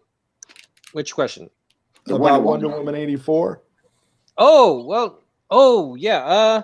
I wasn't sold on the trailers, but I'm more interested now in how you described it. My sister's going to make me see it. She's the Wonder Woman fan. She's going to make me. I'm going to see on her. Yeah, I'm going to watch it with my family on Christmas Day. So hey, I honestly have not been sold on the style and direction, but knowing where it's coming from, I can appreciate it more. I mean, and this goes in hand with what we were talking about earlier. I may not like it, but if someone likes it, you're not a jerk, and you're not That's wrong. what I'm saying. People are entitled to like and dislike films. Yeah. There's nothing wrong with that. And that's my I'm not sold yet. point. I don't really care. Like I'm actually looking forward to it because I'm expecting it to be what it's going to be. So basically, I'm not going in with these super lofty expectations. So I probably will like the movie, because if you accept it on its own terms, right? That's what the key is there. And speaking of accepting a movie on its own terms, before I end the show, I want to run the trailer one more time for Joshua Tsui's film Insert Coin. So definitely enjoy this and check this out. Check this out. You guys are going to enjoy this trailer, and then definitely go check this movie out. It's available on Amazon.com. For rent and for purchase. Let me do this. Make sure you go check this out. Whoop, Amazon.com, right? Oh, $12.99. Bam. All right. There you go. Easy. That's awesome. Yeah, it was easy as that. I swear it was the best $12.99 I ever spent. I didn't even return. Here's the here's the trailer. Wow, that was quick. Midway is the punk rock, they're like the Ramones or the Sex Pistols of the video game industry. If their game became very successful, you're going to make a lot of money. Keeps on fire! I'd buy that for $1. I always thought with video games, when you make them, somebody would come with this book. This is what we're going to make, and we start page 1 and we start making it. It was never like that. It was like, so what do you guys want to do? The games are louder, the graphics are more detailed. More blood, more blood. Toasty! What game does that? They've got this game, Mortal Kombat, and you can kill people. Yeah, isn't that really cool? What the hell? We can do whatever we want. We wanted to crush the player. We want to give them a greater challenge. Hasta la vista, baby. This is probably the greatest story of Midway. I call it like the big bang of the video game universe. I mean, we went from blank screens to all of a sudden, no one had seen anything like that in the video game. We went to the well too many times. And that was the end of Coin Op. We're going to sue the crap out of him. Sometimes I'd sneak up behind him. Guy would take a shot and I go, ugly shot! Boom shakalaka! He'd turn around and go, hey, you sound like the guy. I am the guy, dude. Mortal Kombat. Narc. T2. The grid. You know what a game is? A game is 100 of those cool things, and now you have one. We've got the Godfather, the doctor of video games. What do you call yourself? Face. A wrap. That's good. That's a wrap.